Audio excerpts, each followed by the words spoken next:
Mark in the count. The swing arm now coming back as our countdown continues.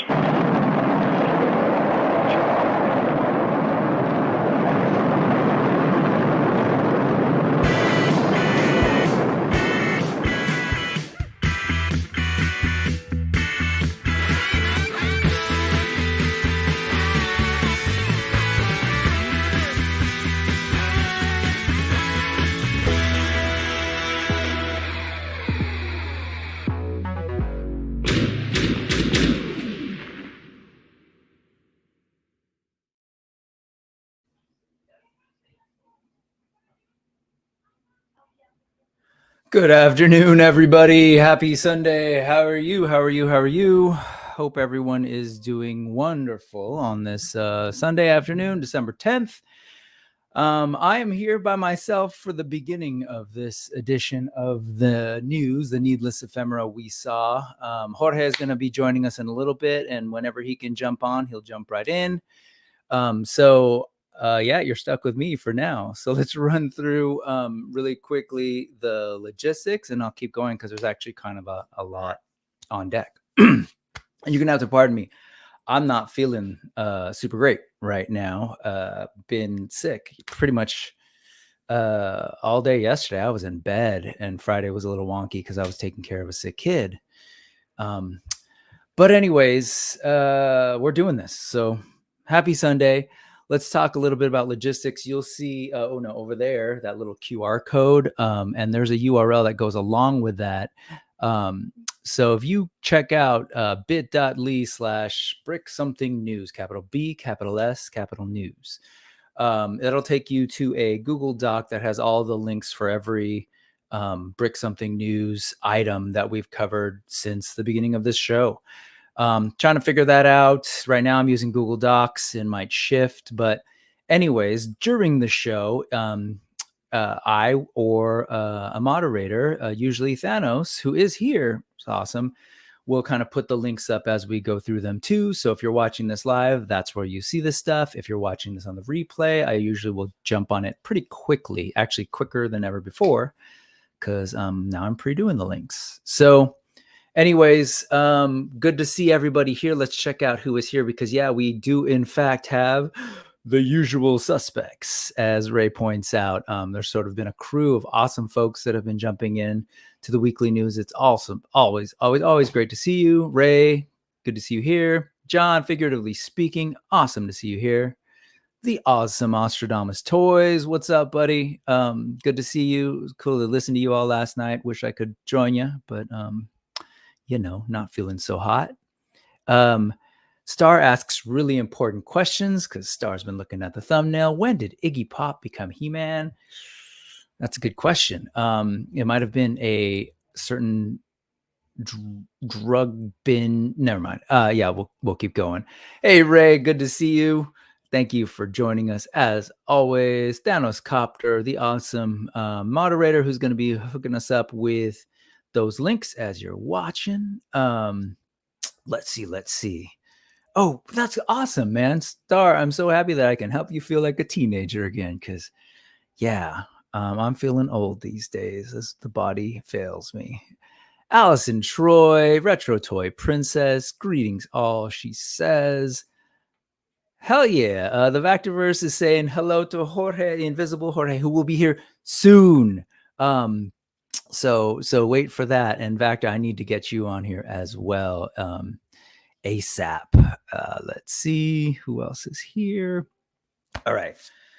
Whew. And of course, Nolan is in the house. What's going on, folks? Before we get started with the news proper, allow me to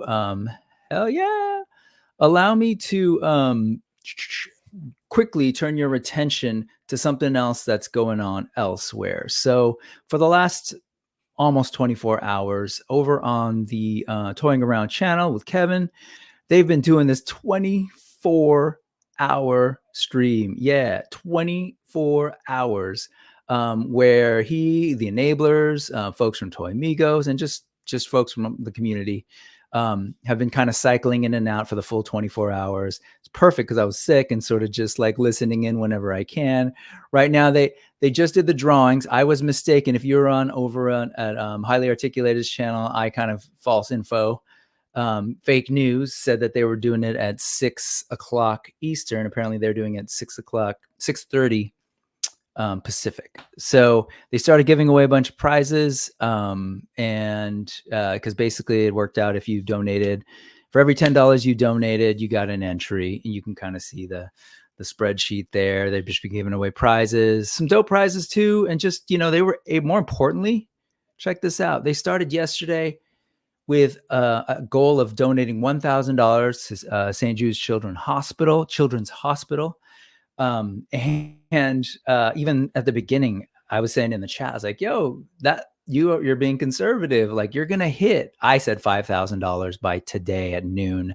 I was wrong, but they hit 5,000 eventually by about 2:30, I think my time, 5:30 their time, which is dope. Again, they had a goal of 1,000, and pretty quickly, I think Yoko was like, yo, I think we need stretch goals because we're going to blow through these. And they did. So congratulations to them. Thank you to the community and everybody who donated. I think that's absolutely amazing that folks were able to like do this and be able to organize this kind of thing. It was kind of cool just to see all sorts of people jump in and out and people donating. So if you are interested in watching that, I mean, I wouldn't be mad at you if you headed over there right now to catch the end of it. I want to share it with you, but this thing is in the way. Here you go. So there's the link, and then the donation link, if you're just sort of trying to figure that out, is here. And I will put that right here. They are just about to wrap up, as Adam pointed out. But if you still wanted to do a donation, definitely do that at this link. Okay, man, I'm wonky, and I actually am not very medicated at all. So I have no excuse, and I appreciate that. Okay, so let's go ahead and get into the quote unquote news, the needless ephemera we saw. So again, stuff's going to be on at that URL. Let's go ahead and start off with the stuff that we've seen this week. And we're going to go ahead and start off with something that actually was at LA Comic-Con. Oopsie. Just a little bit ago. Last weekend was LA Comic-Con, and we knew, if you were paying attention to that at all, that Zesri Toys gave the con an exclusive of this wild, like 9-inch or so, 9.5-inch Red Rhino exclusive. It's built on the same buck that those Minotaurs are going to be coming in at. I was even tempted to drive down to LA. One, to hang out with folks, and two, to kind of maybe pick up this Rhino. But Sensible Brick was like, you know what? You've already got the Minotaurs on order. Calm down. That's it. I think this thing's awesome. They definitely did not sell out of them at the con. So they announced here that, hey, they're available now at 5ktoys.com. And these are in stock. So if you head over there to this page, you'll be able to pick one up right now for $70, and it'll ship to you whenever they get to it. I mean, pretty much ASAP. And you can see, like, I'm looking forward to this thing, the Minotaur version. But I love that, they come with the all feet, and me, I kind of like the beasties and the creatures, especially of the indie variety. So check that out if you're interested. Thank you again, Thanos, for dropping in those links. And while we're at it, I know somebody else who likes monsters. We got Jorge. What's going on, man? The official. What's up, dude?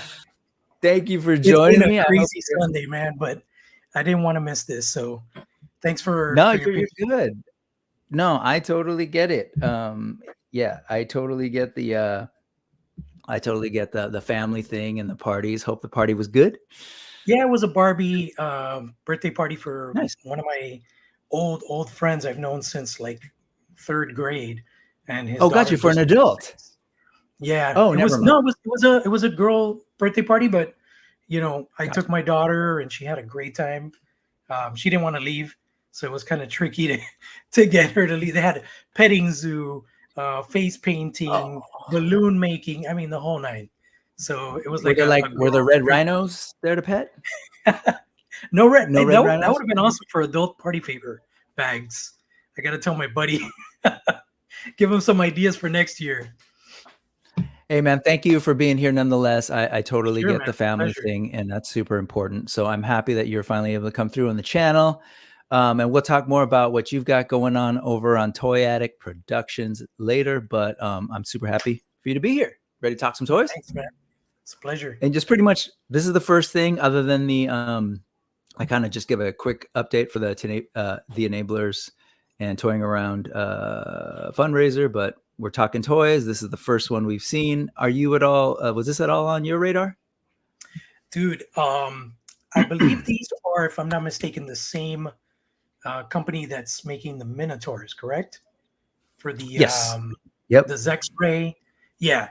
So this one was an LA Comic-Con exclusive, but apparently it's available now Yep. online. Yep. He looks really cool. I definitely was considering him for sure. I want one of those Minotaurs. I think I'm gonna go with a black one instead of the more bison looking one, but I like the color deco. Like I would have liked to have seen the bison one with the same horns as the black Minotaur. But I saw Toy Bros review of them, and they are massive, dude. They're like They are 10.5 inches tall, stuff like that. So they're definitely gonna I look think great Mythic Legions. 100%. I think they're roughly comparable to your Mythic Legions Ogre scale, and I wanted to see them really quickly, but I am currently maybe stupidly in for 2 of them pre-ordered on here. But yeah, it was like choosing between your kids. You're like, man, I love that head sculpt. I love that head sculpt. I love the color. Yeah. And I don't know about you. I've got a couple of Ogre scale Legions figures and now Cosmic Legions. And, I say this often, but it's like, at first it was like, oh, cool variety on my shelf, different sizes. And then all of a sudden I've got Disabilis. And then all of a sudden I've got a bunch of them. And now I'm like, now it looks like I just collect like a 10-inch line of figures and a 6.5-inch line of figures because there's so many of them. But I'm a sucker. I'm in for both. They look great. And I stepped away from the rhinos. But yeah, they're essentially the same buck. But yeah, if you're into a rhino and you want to check those out, go for it, folks. But let's go ahead and move on to what was next. Was this? Let's talk World of Warcraft. Is that something that you are into or were ever into at all? So I've never been into the game per se, but I've always had fond respect for awesome looking characters and designs. I did see the live action film, which I thought was really entertaining and cool. And I went in there naked, not knowing anything because I hadn't played the games before or nothing. I was like, you walked into the theater naked? Nice.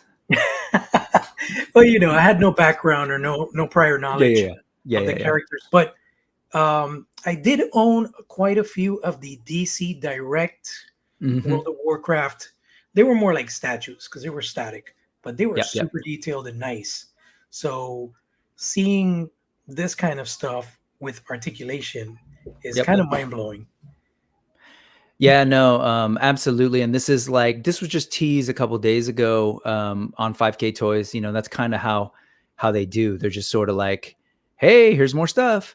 And they've been going hard. They being, I say 5K Toys, but like the different brands that create things that end up being sold on 5K Toys, whether that's like Mithril Action or Star Toys or Memory Toys, who we'll talk about in a little bit, or Hero Toys as well. They just keep doing like these, hey, check out this figure that is in no way by any means having anything to do with World of Warcraft, but kind of maybe looks like some World of Warcraft stuff. And I'll confess, and I'll make it real clear. I never actually played World of Warcraft. I was a Warcraft person, ready to serve. Totally was into that. But by the time WoW came out, I just was, I knew to stay away, and I actually didn't have a system or a PC that was like able to do that. Right. So Thanos, hipped me to that this is a human character named Varian Rin. And so this is definitely, how should I say this? This definitely is reminiscent of a World of Warcraft character that named Varian Rin, but is by no means an official figure of that line. Yeah. But yeah, man, just like if you've been following, so this is, oh, you know what? I actually don't even know. It doesn't actually say which of their brands that they carry is creating this. So I don't know. But if you know anything about like the stuff that they have been putting out through, that they have been selling through those brands, they're always like, the sculpts are amazing, right? The deco's amazing. The articulation's always like pretty good to amazing, depending on the brand. Right. And I'm looking at this thing. It's like the use of soft goods here and on the pants and here on the, what do you call this? Loin cloth, I guess. Loin tapestry. We've got it here on the, so it's like, oh, this is pretty cool. I don't know, again, which brand this might be, but this looks like a promising figure. And even though like, I'm not really into World of Warcraft, just the subject matter is kind of my thing. No, absolutely. I mean, visually, it looks amazing. I'm just curious to see, with all that amazing detail and soft goods and sculpt, I wonder how well it moves. That's probably like the most important thing for me is the range of movement. Yeah, totally. I'm not sure I don't know that I'd say it's the most important thing to me. I'll confess that a lot of it has to do with the way it looks. That said, the articulation, especially on certain types of characters, like I need to be able to put them in certain poses for it to visually feel right. So I hear you on that. Like if it were like, like a real nimble martial artist or kind of thing. Right. But this, I mean, at least in this pose, who knows? I mean, it's going to have a lot of the standard things that we've come to expect. You've seen like the rockers here, but we'll see. And I'm kind of with you on that. Like, I don't know who exactly did this, which toy line. So Thanos is like, I was instantly sold. And yeah, I know. Every time I see something, a World of Warcraft related, I send it to him. And he's already seen it. But yeah, it's cool. And unfortunately, it's not StarCraft yet, but fingers crossed, we might get there. Thanos points out, it looks like the fur on the joints may lend itself to decent articulation, possibly, right? Sort of like hiding some of those things, and we'll see. Yeah, makes sense. But either way, still exciting and kind of like on that tip. And FYI, my computer has been, whew. Oh, wow, that looks awesome. So yeah, like I think this was the same day or maybe the next day. Here comes Memory Toys, who is famous for giving us those bears, right? The bears that are going to be reused for Monster Force. I got myself one of the brown bears and the panda variant. I love the detail on them, and those figures are probably they're edging up there on some of my favorites for the year. So when I hear that they're doing orcs, my ears perk up, and when I see the sculpt on this, just like, that's the thing I was talking with Thanos about. It's like, man, the World of Warcraft thing is clearly like has become a thing, right? There are these third parties who are like way into figures that look like they might be from World of Warcraft. But again, there's multiple brands. So when I see that Memory Toys are doing their own, I'm like, oh, that's great. I'm looking at the articulation, and the detail on the face. Really cool. And it looks like Memory Toys in terms of like, it's got that, looks like the hard plastic, maybe. I don't know, hard to say conclusively. Memory Toys. Is that the same company that produced the Krampus brothers? The Krampus brothers. Yeah, they're like these demon Santa Claus. You know what? I don't remember, but I'm not sure. Maybe the thing that's pre-ordered those, and I could have sworn it was Memory Toys. It could be.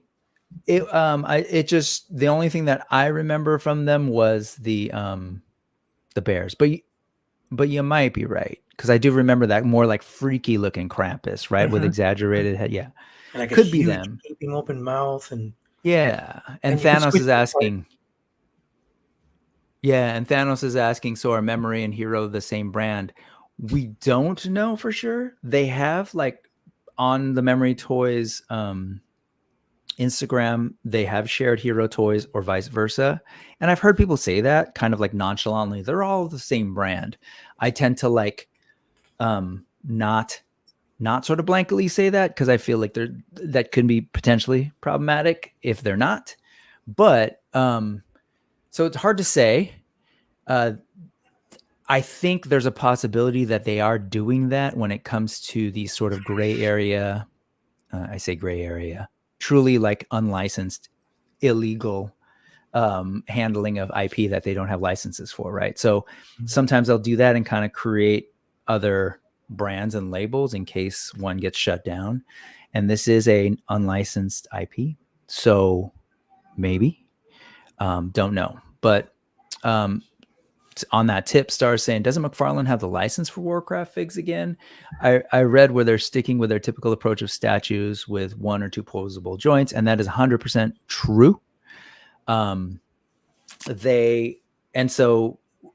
was actually just speaking with Thanos. I was like, man, I'm waiting for McFarlane to kind of like, are they going to go after these guys or not? But yeah, the ones that they're doing are a little bit more statue-like. They have this sort of gimmick where you can get different sort of loot accessories and weapons and stuff. But Thanos is chiming in saying, yeah, their license is for non-articulated, which maybe that's why they don't want to, or they don't, it's not directly competing against these folks. However, they are doing licensed versions of collectibles, and then these folks aren't. So, and FYI, I don't know if you remember that gorilla that Rick Jones is pointing out. There was like that's an the one that orange was like jumpsuit, an inmate, like a prison. Yeah, inmate. Yeah, that's also Memory Toys. Okay. So, because I thought they make this too, the blanks. I got this one that's like a not Kratos, kind of like anime looking. Oh, okay. So this is from a company called Take That or Crazy Figure, but I think it's the same people that did that gorilla in the jumpsuit. Again, who knows? Again, who knows how these folks are doing their thing? Because there have been instances where clearly like, oh, it's the same company, different brand, etc. But at the end of the day, depending on how you can stomach the sort of gray area, I feel like I'm winning in terms of all the options. And I was just sort of excited by this video. This is, again, one of those things just sort of coming soon. So yeah, I don't know. Sick, man.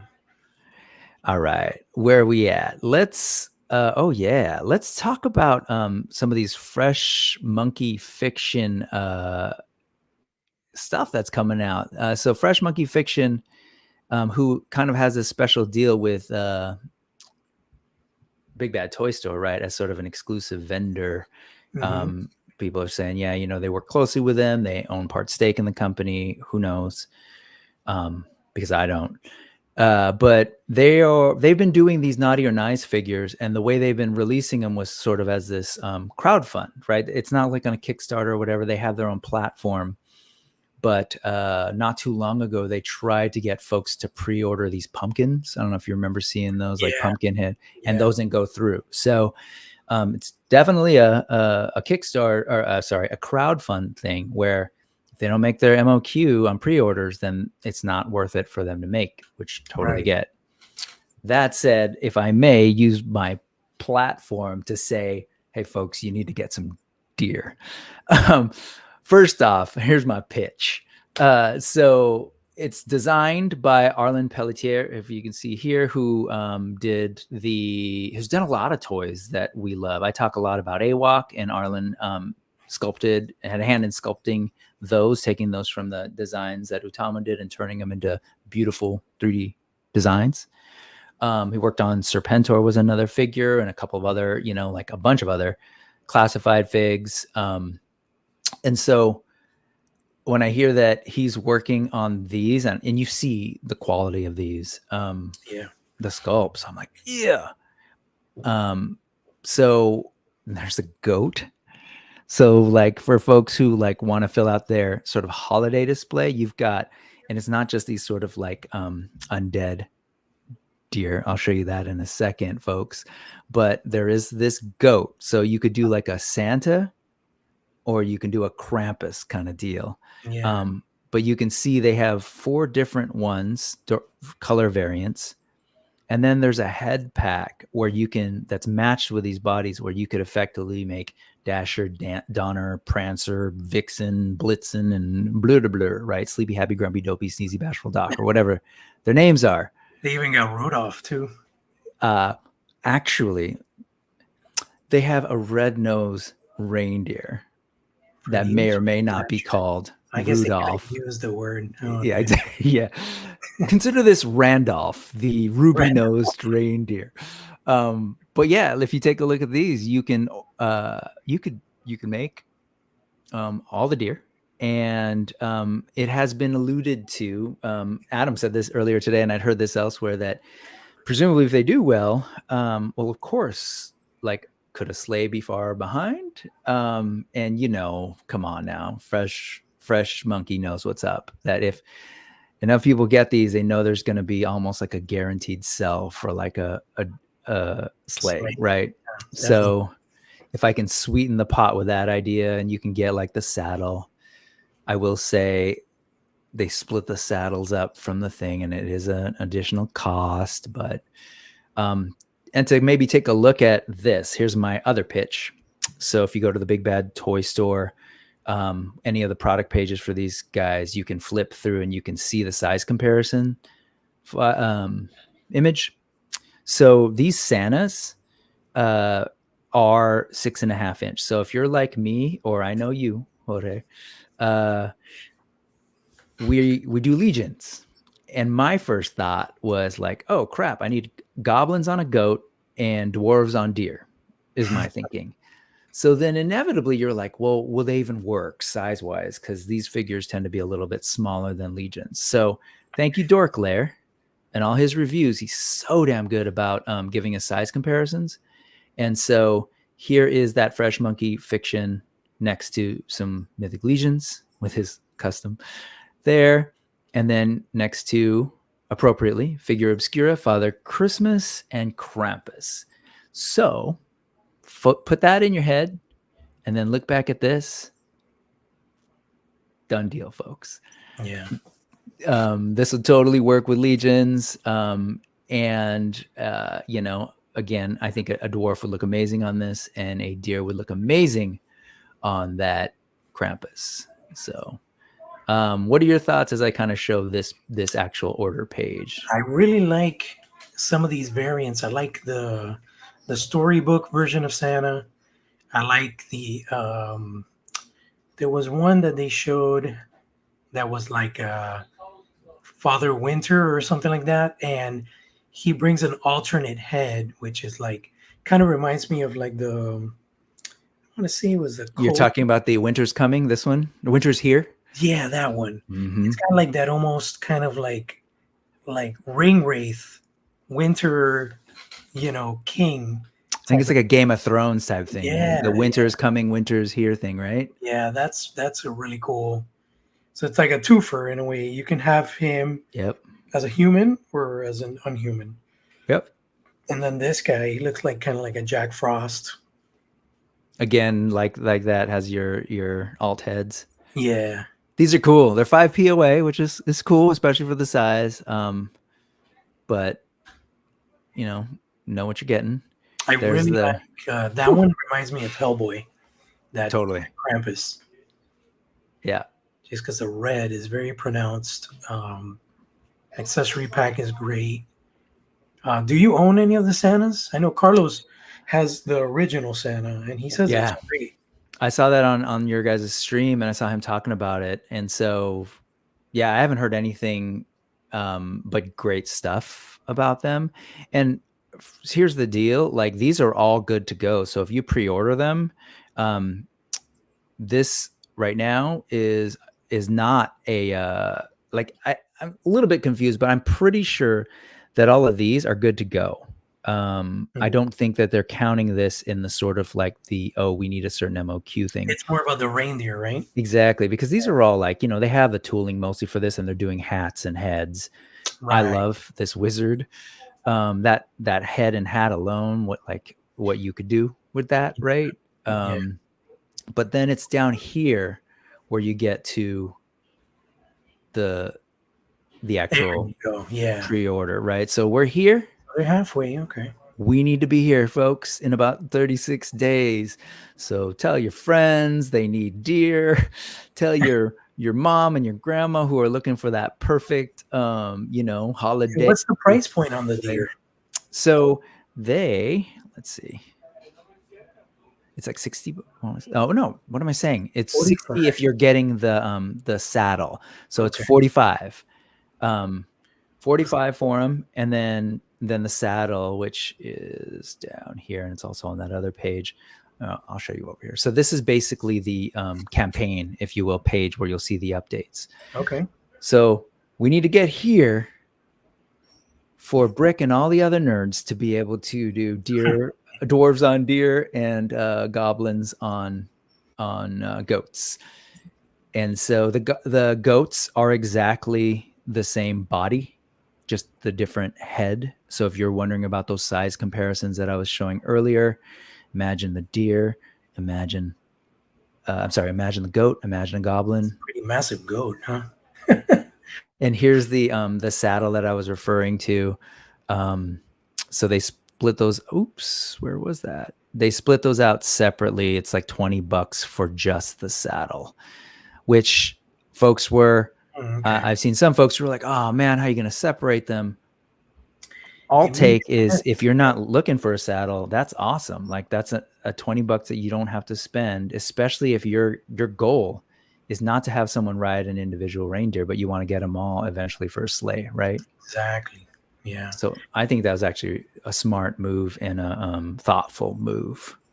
Yeah, that was really smart. I think one thing they missed was they could have done an all-in for people that want this, like a sleigh pack, and have all the deer, smart, all the alt heads in a bump, you know. You're right. That would have been cool and give you like a little bit of a deal and like really get you in there. Yeah, that'd be rad.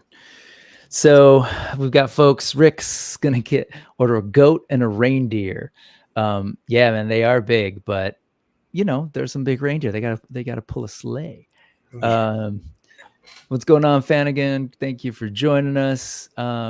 Here's Thanos going to get the head pack to have heads to mount on walls. Yeah, absolutely. Right. You could totally do that with like little wooden plaques and stuff. That would be cool. Like if you think about, I could think about like a toy photography concept where you'll have like Krampus in his lair and he's like collecting reindeer head, you know, because he's trying to stop Santa from spreading gifts around in Christmas time. You could do Black Phillip. You could do a joust scene between Krampus and Santa on their steeds. Hell yeah. Acid hippie wizard Santa's absolutely wild. Yeah. And ultimately, here's the real deal. Nolan's pointing out. Yeah, it's definitely $350 for 8 deer. Totally. This is the hazard that we are in, folks. Yeah, as I'm staring down a big chunk for a January 14th order with Mythic Legions, right? Yeah. But I know this is stuff that, like, you know, I've often kind of thought of, just talk to folks about, like, this is an expensive habit, 100%. And especially when you're getting like I wasn't factoring in like deer, that wasn't on my radar. And then these became available, and it's like all of a sudden here I am shilling for deer so that I can get some deer. So, yeah, you know, it is just what it is. You know, what's funny about this is that they're being really smart, because this doesn't just grab toy collectors. It grabs Christmas enthusiasts in general. So if you're just like one of these Christmas heads and you want to have the ultimate Santa Claus and sleigh and deer for your display, you know, you're instantly a customer. So you don't have to be a toy person, you know? So that's really smart of them, honestly. Totally. Yeah. And that's what I was thinking too with Figure Obscura, right? Like I think shortly after that first Father Christmas came out, one of the first things they went to was like a Christmas fair, like near them. Perfect, right? It's like, can you imagine all the folks who don't necessarily already buy action figures, who are just excited that you have this like cool looking display that they could work in? We're often talking about like, what's the future of the action figure buying?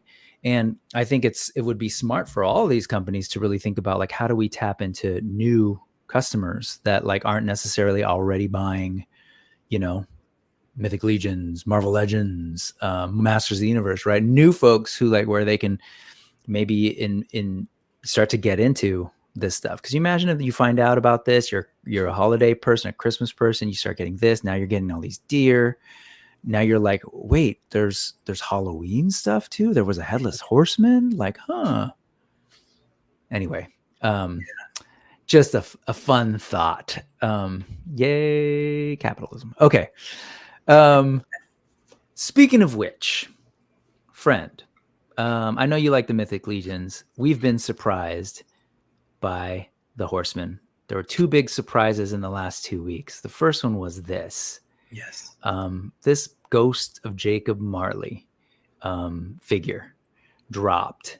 And, I don't know about you, but I was like, I got to, stand strong. You're January 14th. You're going to be paying for some Rising Suns, right? Stay strong. You don't need to buy anything new, no matter what it is. Yeah, they could surprise you. But like, and I was like, hopefully it's something I don't want. And it showed up and it was like, oh, there's a lot of good stuff on this. I love A Christmas Carol. I love Dickens. And I was like, oh, there was like a lot of reasons for me to want it. But I was like, no, I'm good. How about you when you saw this? Loved it instantly. Huge Dickens fan, huge fan of the story, everything. Didn't get it on day 1 or day 2. I got it on that 3rd sale this Friday. Carlos and I went ahead and got them both, shipped to his address to save a little bit on the shipping. But I think what sold me mostly was watching other people's reviews, photography, and then I found out the bonus item, and it was like, wow, that looks really rad, And we're not going to spoil that. No, yes, yeah, but we're not going to spoil that. we talked about it on our show, and then I thought about it, and then I told Carlos, you know what? Send me the picture, man. And I saw it, and I was like, ooh, this is sexy. I like it. It's cool. It's different. It's not something to be expected, but I just love it. The only gripe that I have with this, and I don't know why they didn't do it. If you notice, his boots are translucent. Yep. So I wonder why they didn't give that same flair to the rest of his appendages. So like his head, he had like arms or head. Like, yeah, dude, like a hagnon, But it wouldn't be like just translucent hands, translucent head, and they could have painted the eyebrows. Like the way they did here, so that part of it's painted and opaque, but then it does kind of an ombre. Yeah, no, I hear that, especially if you did like maybe part of the head, like you said, whether that's the eyebrows or the features. Right. I think maybe there's a phasing going on there. That's why they're doing just the translucent on the boots. But there's always going to be. It's also here, right? On the coat. Oh yeah, on the coat. Look at that. So it's interesting, that they wouldn't do a little more of that. But there's always the retailer version, which they can go nuts on and make it all translucent and stuff. So like I said, there was a twist to my story, and man, we are predictable, friend, because it was the same thing. The second I got, well, first off, let me backtrack for those of you who aren't familiar with Figure Obscura, which is sort of the newest, I guess, because it worked out that way. But the newest of the 4 Horsemen lines, they released something earlier on a technicality, but they didn't call it Figure Obscura. They released the Krampus. And then I think Cosmic Legions was announced as a line. And then they released their second Figure Obscura figure and then announced that, hey, this is actually a third line for us. That said, the Figure Obscura ones do tend to run a little bit more. So you see this is $60 for a figure. They're obviously, well, I don't know if that's obvious if you're not familiar with the line, but they come with a bunch of stuff, including packaging that is just like some of the best stuff. Yeah. You get the beautiful Nate Barch art, all of this stuff, super premium. But what's been happening is with each of these, there's always sort of a little bit of a surprise. And so that's what we're referring to. The surprise with this one comes inside this safe. And again, we're not going to spoil it, but there is something in this safe that is not advertised, that is not known, that the Mythic Legions fans, especially over on Facebook on the Mythic Legions Cabal, are real like good about, hey, let's keep it till about like a week plus till we know that everybody who ordered theirs gets theirs before we start spoiling it. So it is actually a pretty well kept secret, and you can ask people, like you can say, hey, can you just tell me, like spoil it for me? So I did the same thing as you, Jorge. The second I saw it, I was like, is it still available? I'm gonna grab it. So I totally went in because I was like, okay, that's a cool thing. So if that teases you, if that intrigues you, good. But if not, then don't worry about it. It's not, yeah, you can pass. But that was just one of their surprises. The next surprise was not planned, right? So apparently they accidentally or sort of inadvertently posted this. That's what it says here. We hadn't intended to reveal this just yet, but since it's now out of the bag, we figured it made sense to announce it. So in February at ZoloCon, here in Warminster, Pennsylvania, you're gonna see this as the Four Horsemen exclusive. So this, for folks who may or may not know, is a tribute figure, the first non-Masters of the Universe, I guess, tribute figure in the sense that it's made off of Legion's parts, right? Of another, based on another properties thing. So it's not technically in Mythos, but this one is a little bit different in that they actually sort of like are licensing this essentially from Zolo World Figures. Like they've created this thing. If you're wondering what this thing is, and I'll sort of come back to that picture so we can look at their actual figures, but let's do a little bit of context first. So Zolo World has this line called Warrior Beasts, and you'll see them all here. And this is based on this figure, this character. Now, these themselves are things that are sort of like new versions of a retro line back in the day by Remco. If folks aren't familiar, Remco back in the day made figures that were very much similar to your Masters of the Universe format, right? And that squat thing. In fact, they got sued or were attempted to be, they were sued and by Mattel saying, hey, you're copying our figures, but the courts ruled in favor of Remco and anybody else who wanted to make figures that were posed that way, because they said, hey, Mattel, you don't own a pose. And so these are some of the figures from 82. And let me just show you these. This is this Skullman character that this is based on. And here's the version 2, right? So if you these are the vintage ones from 1982. Are they showing up on the screen there? Mm-hmm. Yeah. So, and again, all these links, Thanos is throwing them up, and they're also going to be available at the link that's shown on the bottom there. But if we go back to, what they're offering, right? So 2023, or I guess 2024, you'll be able to grab this figure, which is very much a version of this guy from 1982. And it's a glow up for sure. Because it's built on Legion's parts with Four Horsemen sculpting, the whole pop and swap ability. And for those of you who've like watched the channel and heard me go on and on and on about Four Horsemen toys, like if you've got a bunch of Four Horsemen stuff, this, like, you can see this and go like, oh, I like that figure or I don't like that figure. And for better or worse, even if you're like, I don't like that figure, you can do what Jorge and I do and just go like, well, what parts are there? Like we did with Marley, right? We're like, oh, that's a cool thing, right? So, I mean, there's just even though, like I've heard people like, what is that? It's ugly. I was like, man, as a kid in the 80s, I think I was 6 years old when this came out. When I saw those things, they were like instantly grabbing my imagination, right?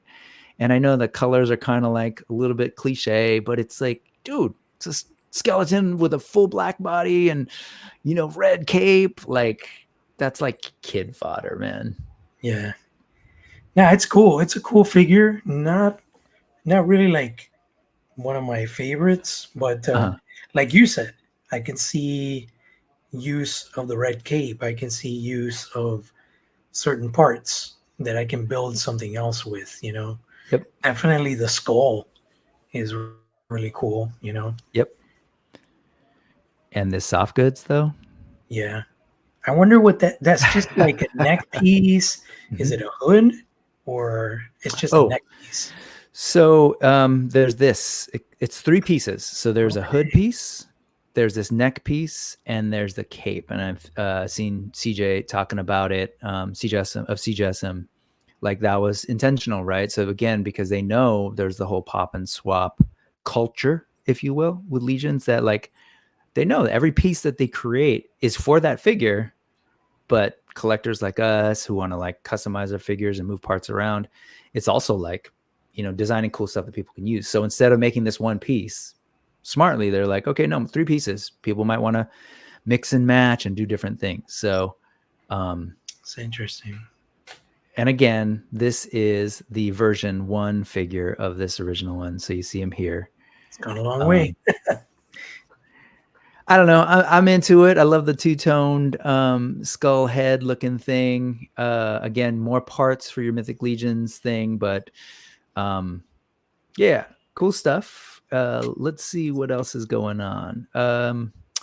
Oh shoot. Okay, so let's talk combat creatures. This was the not Battle Beasts line that just whose Kickstarter just ended. So just to kind of recap, these are 6-inch. They're 6.5 inch actually, but meant to be in that 1/12 scale. Form. Okay. Solid campaign from the get. It was moving pretty nice. They got past their total and they hit 73,000, which didn't quite unlock everything. I think there was another 80,000 goal there. But at the end of the day, we are going to be getting factory produced versions of these figures. I myself ended up backing for 2. And the way it works is if you backed, you tell them you want 1 figure, 2 figures. There was like a deal for 2 figures and deal for 4 figures. And then you'll go in later once their backer kit is opened up. That's sort of like Kickstarter's function. And then you go in, you fill out the survey, and you tell them exactly which figures you want. Was this at all on your radar or something you were interested in? I found out about them like when they passed the campaign. It really kind of just flew over the radar. Really cool though. Especially ironically, we were talking about Emil Wickman's Legion's homages to Battle Beasts. That were so freaking sick. So I don't know how these flew over the radar, man. They're definitely cool. What were they running for each? So they were they were $35. And then if you got 2, like I did, it was $65. You get a $5 break. So we're talking like, $32, $32.50. Again, shipping and tax, of course. But originally one was for $35. Does that show up on the screen? Yeah. And then they had the all-in for $120. Again, you're saving now $20 on all 4. For me, like the indie thing is really big for a number of reasons. And aside from like wanting to support these folks who are doing some great things, and definitely in this case bringing back some nostalgia for something that existed before, but then plussing it really, like as far as I'm concerned, similar to that 4 Horsemen figure in the Remco, right? But I know there's folks who are like, well, I like the small guys from back in the day. Totally get it. But if you're into the concept, or just like, I love Animal Wars of the Kingdom, and like the idea of animals armored up and this kind of stuff is just definitely they had my number. But the idea, like what I've been saying is like, in addition to like wanting to support the little folks, part of it is because in my head, or not in my head, I think in reality, they push the art form forward and the industry forward, right? So if you're a Hasbro and you're used to sort of selling things in a particular way, and then now all of a sudden there's these smaller companies who are pushing things like this, right? This idea of like pop and swap modular, a modular system for weapons and armor. All of this stuff is interchangeable, right? That like, oh crap, that totally fits in with like folks like me who are like Lego heads and love to customize stuff. But also like, you think about all the kids and their Fortnite avatars who are like customizing and paying money to like get digital weapons and armor. Like there's it's fitting in and pushing them to do things that are like that other figure makers aren't doing. And you can see all the sort of articulation. Yeah, I'm not joking when I say like pushing the art form, because it is. This is art, man. This is art. This is engineering. This is all of that. And come on, man, shark, armored shark. Anyway, that of armored shark in general. That one line that came out a few months back. You've seen those sharks that are like mobsters? I believe those are. I think that's Memory Toys. Memory Toys, yeah. Mm-hmm. Yeah, that's why I think those are the same people that did the Krampus. But man, I really love the concept, but I didn't like the time, the era that they chose to make them like 1930s gangsters. Like, oh, the sharks. Yeah. Yeah, I don't know why they. It's just something about why do you have to make a shark into like an old school gangster? Like, they could have done other cool stuff with them. They look amazing, but I think that's kind of what kept me away from them. Again, yeah. So you didn't buy into those sharks, and then these, you were just saying you kind of just started finding out about them, right? Yeah, I'm pretty sure Big Bad will probably pick these up. So in the long run, I'll probably end up totally one or two. I want to say they were up available for pre-order there too, and I think that's what folks are saying here in the chat as well. So this is just, this is a quick video of like all the stuff that's going on. I wasn't trying to spend too much time on this, just wanted to update folks, but also like, hey, I want to give some attention. I'm actually going to have Bo on to co-host in the new year. Cool. But this was one of the figures that I don't believe we hit. It was supposed to be the 80,000. This was Amraka, but what we can get, so again, in terms of parts, right? These wings are on offer as add-ons. So they were available, and you see him sort of like throwing them on other figures, the possibilities. They're beautiful wings. Each one sort of has a separate ball joint connection on the back here. Cool. And, unlike some of the other things like Mythic Legions, right? We don't quite we just see the 2 points sticking to the back versus like this kind of back piece that finishes the illusion of feathers. I like that back piece. So here's on a Valaverse figure, right? And then you can, because he's doing the standardization thing where like all the ports fit in, you could even just stick them in the arm ports. So again, some cool stuff. Just want to give folks some shine. And yeah, we don't need to go through all of them, but that was that. Moving on. Well, go for it. Sorry. No, I'm saying that's an interesting concept. I like that toy line. Yep. And I hear you on the sharks too. It's like, man, we're getting everything. We're getting sharks, we're getting bears, and we're getting dinosaurs. Were these at all? Battlefield Warriors by Axie Toys. Is that something on your radar?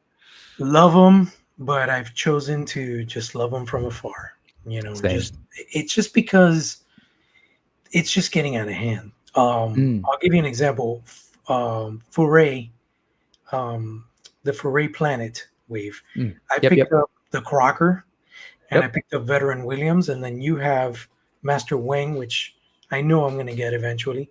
But they just shifted because the Crocker and the Veteran Williams were more like modern clothed animals, And then now with Master Wang and all the upcoming ones, including the Yep. Panda Brothers, it seems like they're Oh, going more into the feudal samurai kind of era yep. and going away from that modern tactical, battle thug look that they did with Veteran and the Crocker. So I don't know. I haven't read all of the graphic novels, but a Mhm. friend of mine was telling me that it's in the graphic novels. I don't know if they just go. Yeah, they're all actually in the same world. It's just that it, for whatever reason, some look a certain way, like they might be from a particular era, but it seems like it's all kind of in the world, and that just is. Some of them look like dudes hanging out in the swamps in our era, and some of them look like, you know, samurai or more like Chinese, feudal Chinese martial artists. So Yeah, yeah, it's a mix. I I love love those that. too. They look amazing. Those I'm all in. I love them. The creator, Sebastian Dom, Sebadom. Yeah. he's so good, man. Like I own a lot of parts that I've been modding and painting and stuff for customs, Yep. and knowing that he's working on that line is just, and it's just stuff is amazing. Just the versatility, being able to pop and swap parts and have a standard werewolf or have like a 100%. geared up werewolf with weapons. The Crocker is really cool too. So I'm kind of all in on those. These are Yeah, amazing. it's a trip. It's like here we are. It's like, hey, check out Axie Toys. Hey, Hero Toys. Are they the same? What's going on? And then you're talking about Maestro Union, right? And Fury Planet. So it's a trip. Like all of these toys that like last year, some of us were aware that they were kind of on the radar, but they weren't like in hand in the same way, except for maybe Crocmaster and Red Wing. Now this year in 2023, it's like, holy crap, all of these things are here, and they're not just one-offs. Like they did those original sort of like, I forget the type of dinosaur it was for this line, and then they're doing these T-Rexes, and then there's more that they're showing off now, and I'll get to that here, right? Oh, actually not here. Here. These are now available for pre-order at 5K. This is like the next figure. And yeah, man, it is wild. This is the Ceratosaurus. So this one definitely has like a longer neck, whereas this one was the T-Rex, right? A little thicker, bigger frame. This one I think is in between their first one and this one. I'm like you. I didn't bite on these. I just, I can't do everything. But these definitely have me really curious. And if I can find a deal, maybe someday. But just seeing that like bright blue with this, it's gorgeous stuff. And I've seen the reviews. Like Bill, you mentioned Dorklair. He was the first that I saw to do the review of that first one. And like, it's quality stuff. If not, maybe a little too much. Like there's a ton of different little bits and pieces that you get from this armor. You can switch things in and out. But yeah, here you go. You can check out like all of this stuff. It's insane. Right? And yeah, they're not cheap, but it's not like you're not getting a lot of stuff. See, like this is very Lego of them. All of these little bits and bones can be put into all these little holes. So you have all sorts of options and can kind of like seemingly endlessly customize this thing. So they're cool stuff. Yeah. But yeah, I hear you. We can't get everything. If you are interested in trying to get this, again, these are the ones that are in stock. This is that big Tyrannosaurus Rex one, and the pre-order is not, I don't think, here yet. The link is not here yet. If so, I'll add it to the links later. But man, that was like all of the sort of what I call the scene stuff, man. Like there's just way too much, too much in a good way for us to cover. But I also like on the show, I'll kind of look at like toy photographers, customizers. So for the toy photographers, I call it in focus. And so today I'd like to focus in on one particular photographer who's doing sort of a series of stuff that I'm kind of intrigued by. First off, we're talking about Toy Mirth, aka Anthony Eck, aka Toy Mirth. He's done some great stuff that I've kind of shown. I think it was way back with Machu. We looked at these guys on the subway train. But more recently, I kind of wanted to highlight his sort of feudal Japanese stuff that he's done with a couple different figures, all using 78 point of articulations, feudal Japan kind of alleyway diorama. Nice. So this is a what is this figure? I don't even remember. Oh, he said I picked this up from 5K, so I don't even know what the figure is. But again, like, you know, you're getting all these different toys from different manufacturers, and these photographers are like putting them into these awesome dios made by folks in the community. Like that's amazing to me, right? This is all like just DIY community folks who are putting this stuff together. These photographers like setting up the lighting for this in this awesome setting. This is like one tiny corner, right, of that dio. Mm-hmm. And just think about like how much use they can get out of those things. These beautiful scene of just chilling with some sake and some onigiri, right? Some rice balls or whatever. And such a cute, like little quiet moment, right? And as we get figures that can pose up in these kind of like cool, like sit down, crisscross applesauce kind of deal, that's gorgeous. That's awesome. The lighting. Then you've got this one here of the Yan figure by Noda in that same dio, just like setting up these shots, right? And really like it's like movie making, man. I see this stuff and I'm just like, damn. It's just fascinating. And then you sort of see this character back here who comes up. I love it, right? Just kind of chilling, and he says, everyone deals with things their own way. So there's like, you know, a story in their mind when they're creating these shots. I love it. Just setting up all this stuff. The dio's on point. Look at the details on that. Like respect to 78. Yeah, man. And then you take, I don't know if this is meant to be the same character over here with a hat, but same clothing, but like if that's what's going on under that hat, that's awesome. No, right. You've got what's this guy's name? Oh my gosh. Yeah, but it's Gomez. Like Gomez. Yeah, Gomez. Cool stuff, man. I love the talent in the community of just folks really like just doing some really cool things. I love the Chuck Taylors going on in there. I know you yourself are an artist too, artist, designer. You ever mess with like taking photos of your? Yeah, actually back in the day when I used to do my toy reviews and stuff, like I used to spend quite a long time setting up dioramas and shots and stuff. And then basically what I would do is after my review was done, I'd play like a sizzle, and then I would just put a slideshow of all these really awesome shots that I had concocted. So it's funny you mentioned that, because a lot of the times one of the influences, one of the enablers that makes me buy things is that I picture scenes and dioramas and shots that I could do with these figures. But I have to keep telling myself repeatedly is that I'm not going to do those shots anymore. I don't have time. I can't afford all these giant dioramas anymore. So I got to just be like, okay, am I going to enjoy it standalone? Am I going to enjoy it as is, without a diorama, without a scenery? If yes, then I'll buy it. But that was one of the things that I had to deal with. Like, you know, I want to say like it's been going on for a few years where I'll see something, or I'll see someone else's toy photography and I'll be like, damn, I want to do a shot like that. Or I want to do some setup like that, but it's just not, it's not in the cards right now.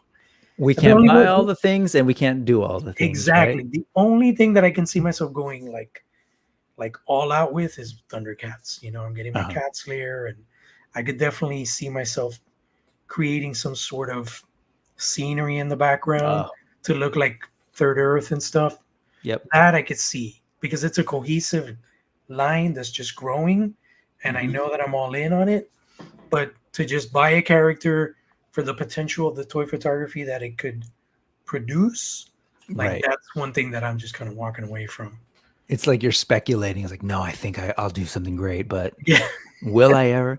Will No, I? I'm with you, man. Like just the creating, and I also dabble a lot in and have different sort of phases of life still, where whether it's music or art, and so part of me, like because of this collector community that we're in, there's all sorts of ways that you can kind of like get involved, right? Whether it's doing a channel or creating dios or custom figures or toy photography. Yeah. So I'm totally like there with you and needing to be like, I need to focus, right? Yeah. On that note, that was in focus. And yeah, I think another thing that I do, again, like I'm an artist, I know you're an artist, so like the sort of like creating artwork and whatever shirt designs in your case I've seen and in mine as well. So I love it when folks are doing dope art, especially of like the stuff that you and I grew up on and got nostalgic about. Yeah. So with eye candy, I wanted to share something that I saw this week, and that's Gabriel Larragan Villalobos. And so Gabriel, I draw things I like, trying to get better at it as well. And so Gabriel's doing like a lot of the characters that we love and grew up with, and you can kind of see them here. And I kind of wrote the line when I was doing my show notes and lists for this, was saying like, man, if these became concept art, like he draws, or I don't know, Gabriel is well, anyway, so Gabriel does these like versions of characters that, man, if they turn this into like concept art for like animation, I'd be all over it, right? Like I'd love to see that Storm in action. I would love to see, hell yeah, give me that Robbie Reyes in like an animated show, right? Yeah. Or yeah, there's some here, Black Cat. Yeah, there's just like a cool expressiveness to it. This Morbius, man, like there's a little bit of Mike Mignola, right? Yeah. There's a little bit of there's all sorts of like cool influence that get merged into this really unique style that I dig. And I'd love to see this kind of thing in animated form.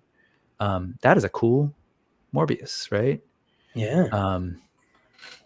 So I know you yourself are an artist too. So it's do you check out a lot of art and artists on Absolutely. Instagram?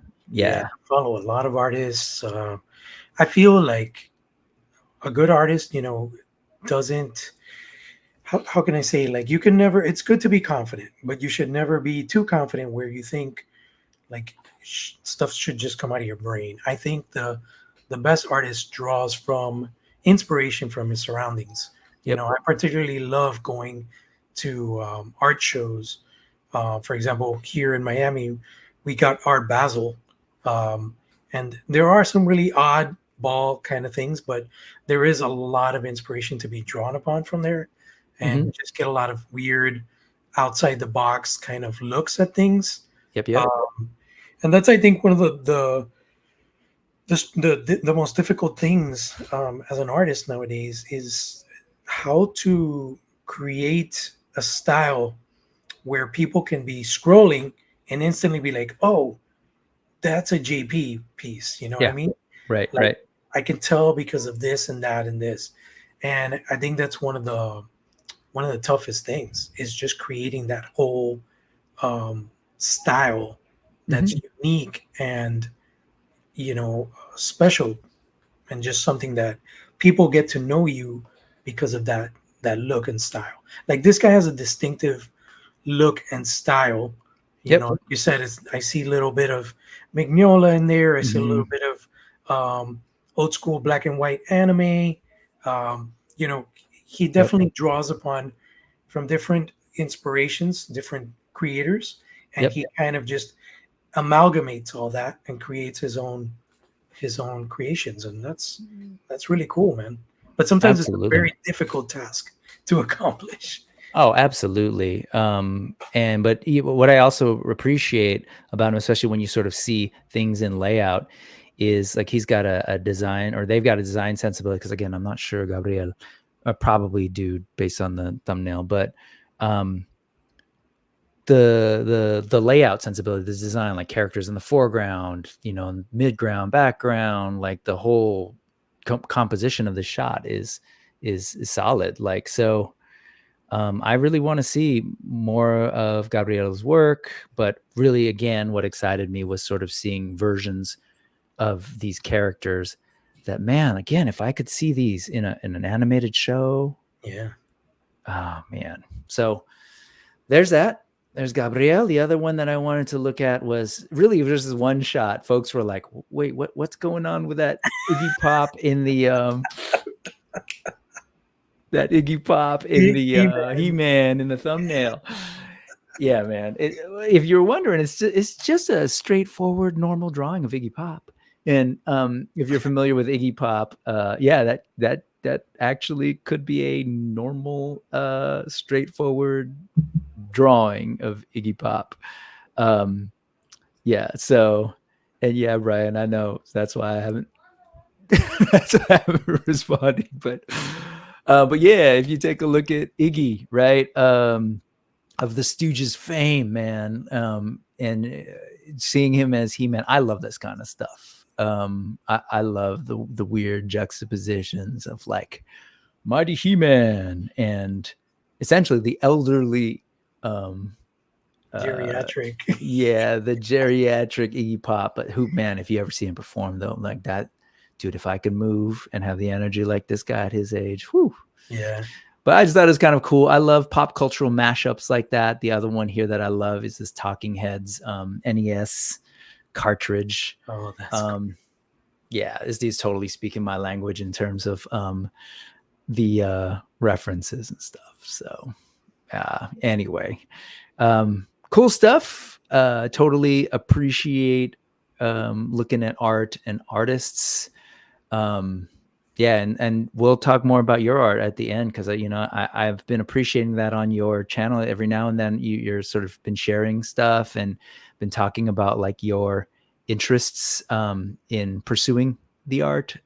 So we'll get there in a little bit. But let's actually, what about dios? Do you do dios? I have a couple of dios. I'm looking at some right now. I have the but have you ever like tried crafting them at all? Is that a thing that you mess with? I just bought four big pieces of pink styrofoam, and I have a plan. Hatching a plan. I'm hatching a plan. You don't do the 1/6 scale stuff, right? I don't. So I can't. I should say I can't, but yes, and I don't. You know the I'm sticking to it, right? Oh yeah. So what I was thinking is, I've seen all these awesome dios, and there's dios. It's mostly for 1/12 scale. Yep. There's not a lot of people do 1/6. So yep. I'm gonna take a crack at doing a mountainside cliff for Battle Cat. Okay, that's great, man. So I have, where I'm going to start is, I got the pieces, but I'm going to kind of sketch out, the foundation and kind of feel how I'm going to assemble those pieces and make the formations and stuff. And then of course is the tolerance, the weight of Battle Cat. Is he going to be able to he's a big guy on there? Is he going to be able to withstand having He-Man on Battle Cat on the cliff? And it's always been things that I've thought about, like doing little things like castle ruins and stuff like that. But it's all about time, man. Time is so limited and precious. Yeah, I hate time and I hate money. But this is the only thing that I've ever done that I sort of have used for this background. Okay, that's what you're using the backgrounds for your channel. Yeah, I've done. I was painting it, like I started it with Payne's toy samples on his stream, and then finished it that night on a Mega J stream, and was just like, it's cool, and I want to get back to that. And so that's and it was purely functional, like you had I have this thing in mind for this one particular toy, right? So that helped me. I was like, I need a new background for my channel. So I think that's great. And when you do it, man, or hey, I'm gonna be I'm trying to talk to some people about doing like a stream of just like us just creating stuff and hanging out while we create. So if you want to get in on that, because sometimes I don't know about you, but I kind of need that that studio atmosphere to push me to actually do it. Yeah, So for sure. But anyway, like the other reason I'm asking is because, man, there's just like, that's the other thing that I love about this community, like seeing everybody kind of like creating these like dios, like, right? Like when we were growing up, we had to wait for Hasbro to get around to maybe doing a play set. Now it's like we're all old and we have the means to create. So like a lot of us are just trying our hand at stuff. And you see folks like, this is Mr. C, who by trade is an architect, I want to say. And there's just, you can see really quickly, man, like all of this stuff is just so awesome. Yeah, look at that like, castle, dude. Yeah. So I wanted to focus in on this because I know a lot of our folks right now are getting their his tanks in. Yes. And so this dude, this guy was like, you know what? I know it's coming. So he made himself, like, thinking like you, right? You've got your battle cat. He's like, all right, I need a place for this his tank to land. It's too beautiful of a piece to not have a special, place to land. So this is his, and I love it because, again, as an architect, he says here in the comments, it's not bursting with cobras yet, but I wanted to share it to show off some of the details. Similar to my previous display, this massive piece is 57 inches long, 16 inches deep, and 24 tall. Wow. Plus the front extension piece that will accommodate the parking for the his tank, which has been shipped and should arrive. So like, I love that. And then the thought behind it, again, because he himself is an architect and, has definitely thought about structures and architecture and design. He says, when setting out to build this display, I knew I wanted it to be similar to my G.I. Joe classified display, but more faithful to what I believe that Cobra would have done with it. Right. So if you're thinking about like Cobra has an aesthetic, can you imagine that? Like Cobra Commander's like, I need a space. Who shall we hire to design?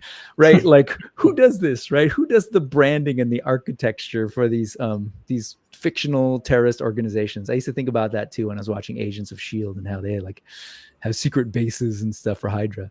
Yeah. But damn, like, you imagine that? Like, this is all foam.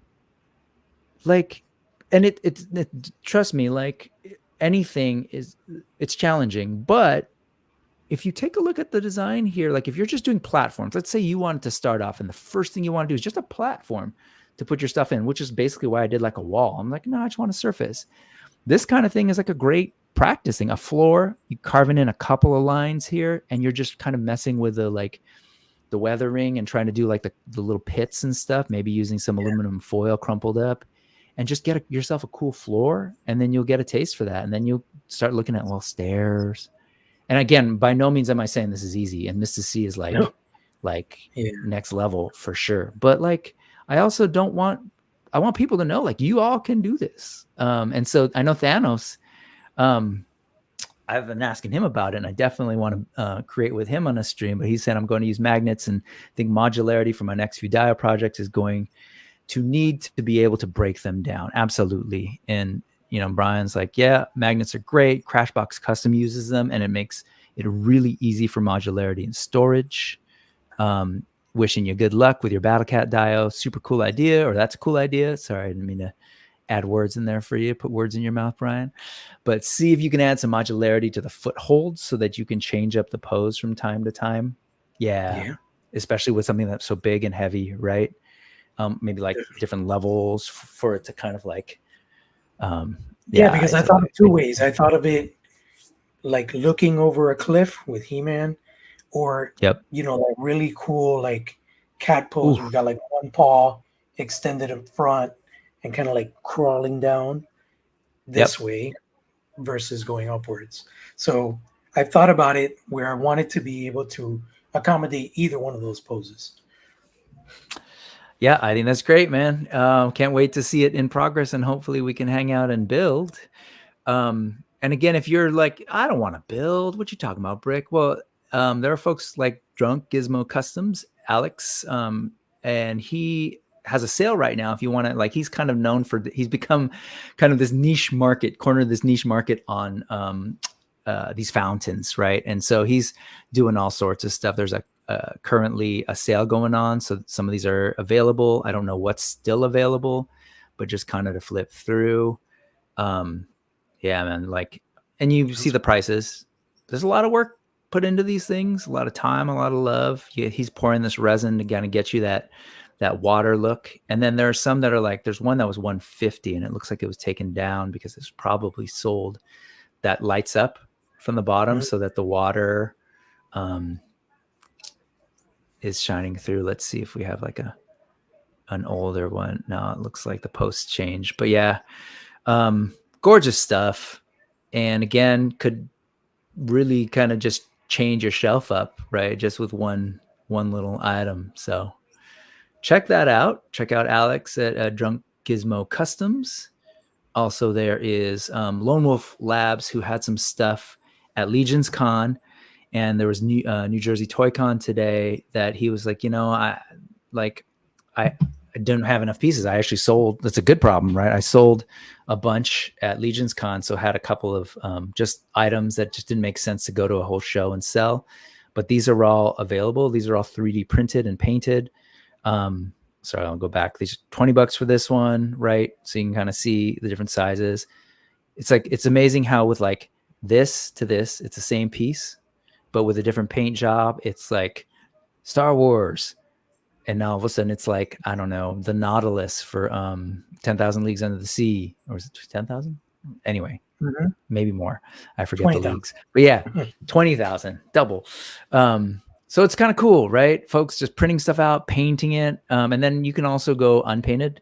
So he's got these accessories and some unpainted stuff. If you want to give, you want to try your hand, there you go. Get yourself a deal for $15 and kind of make it whatever you want. You got Vader's throne room for $3.75. Again, just cool, man. People are making this stuff that really like fill out our shelves and our collection. Again, we had to wait for Hasbro back in the day, and we wouldn't nearly get the same kind of like attention to detail as some of this stuff. So exciting, man. Good stuff. That was Lone Wolf Labs. And then we've got, a little bit of difference, right? So this is more about space and display. I just wanted to show this because Zilu, who's like an amazing customizer, has cool concepts. I wanted to show this one a while back. I don't think I ever got to it, but his concept for a Red Claw figure, which is not what I intended to show today. What I intended to show today was this right here. So for all the folks who I know have had, concerns and trials and tribulation about how do I display these gargoyles on my shelf with their giant wings, right? Well, here's an idea, right? The hanging with and using like fishing line or some other like strong line. And I love it here when he turns off the lights. You all can't hear it, but even if I turn the audio on, you wouldn't be able to hear it. But it's check it out. The links from Thanos. It's a cool display option, as you probably can tell. I love finding different ways of displaying stuff like my ships back here, because it does save some space if you go up or go on the wall. So yeah, some cool stuff. I don't know.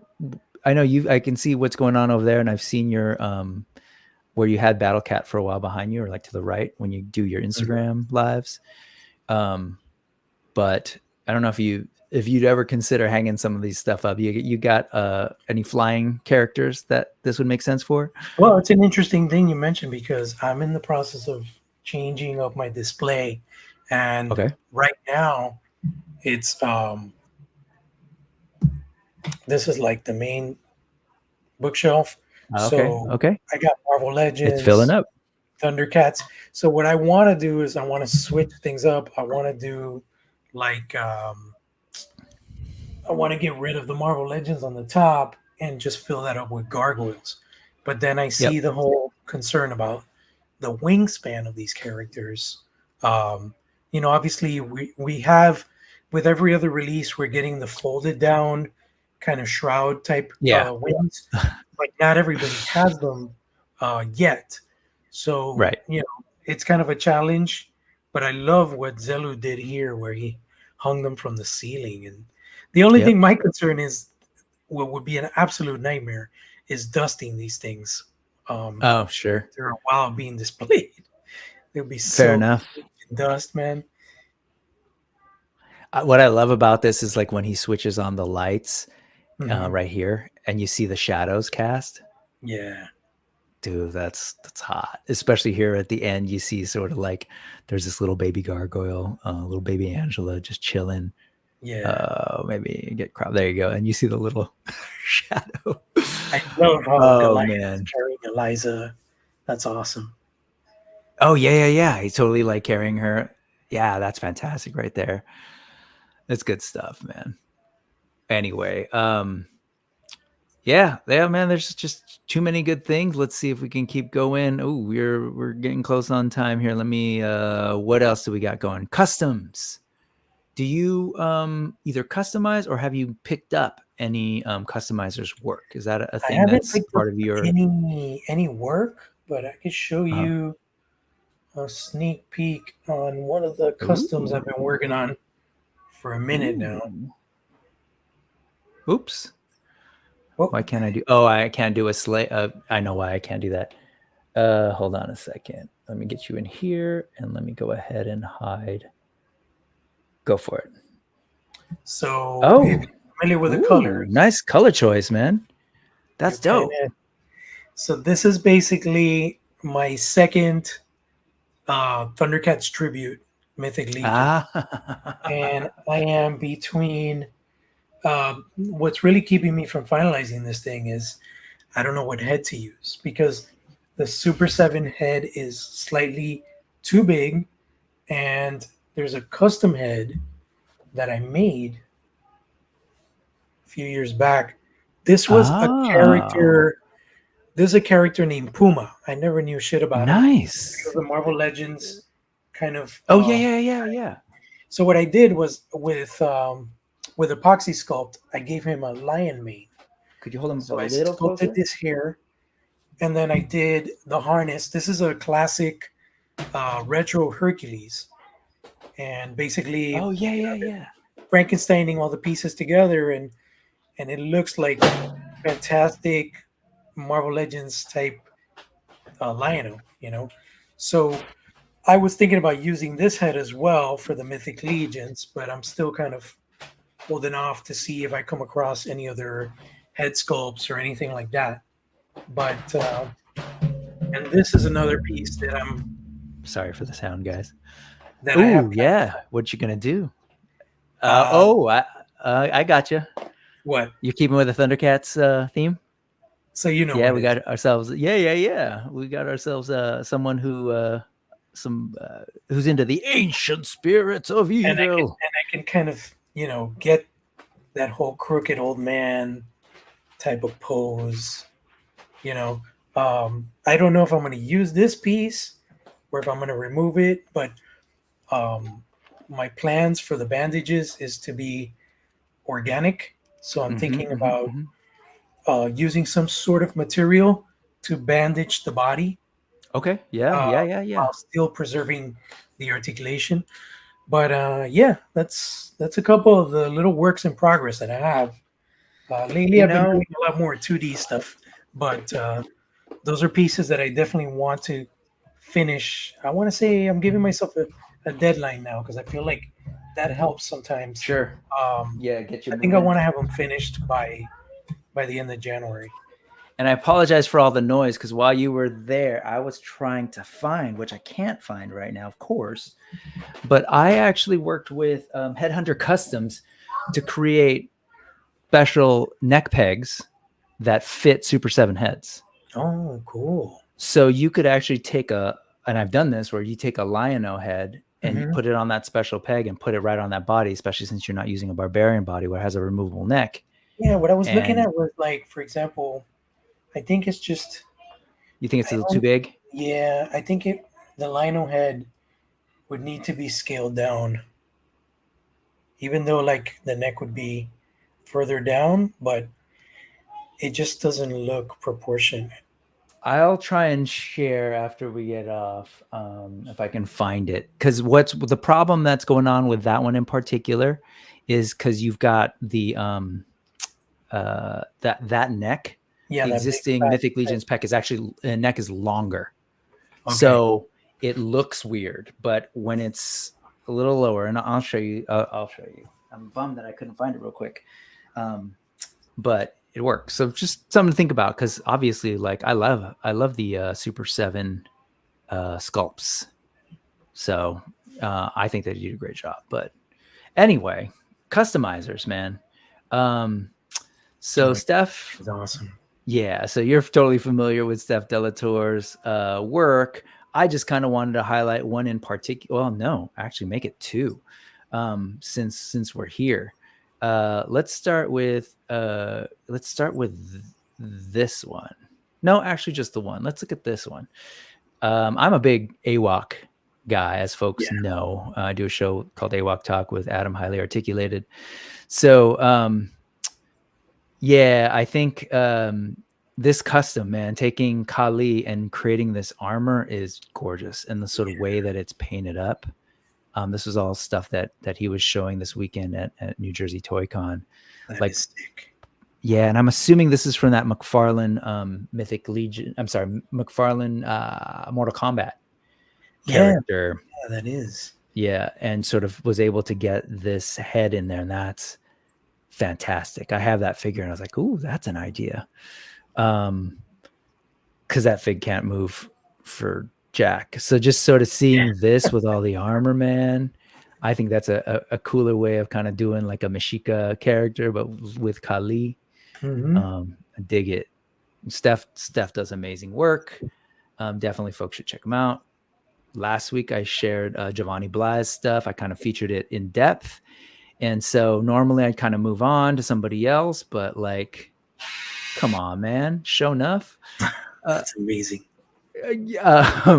Like, right? Like, so I mean, I was big into this movie, right? And just the whole like, yeah, am I the meanest? Am I the prettiest? It's so good. I don't even know who does the head, and usually he'll say where the head comes from. So I'm not seeing it here in this list, but it's really cool use of a Mythic Legion's body. Again, whenever I'm talking to people about Mythic Legions, it's like, yo, like they're great toys, period. But you should see what can be done because of the whole pop and swap thing, and because they've sort of like encouraged this little cottage industry of 3D parts makers, and so, man, you get things like this possibilities, right? That's really awesome.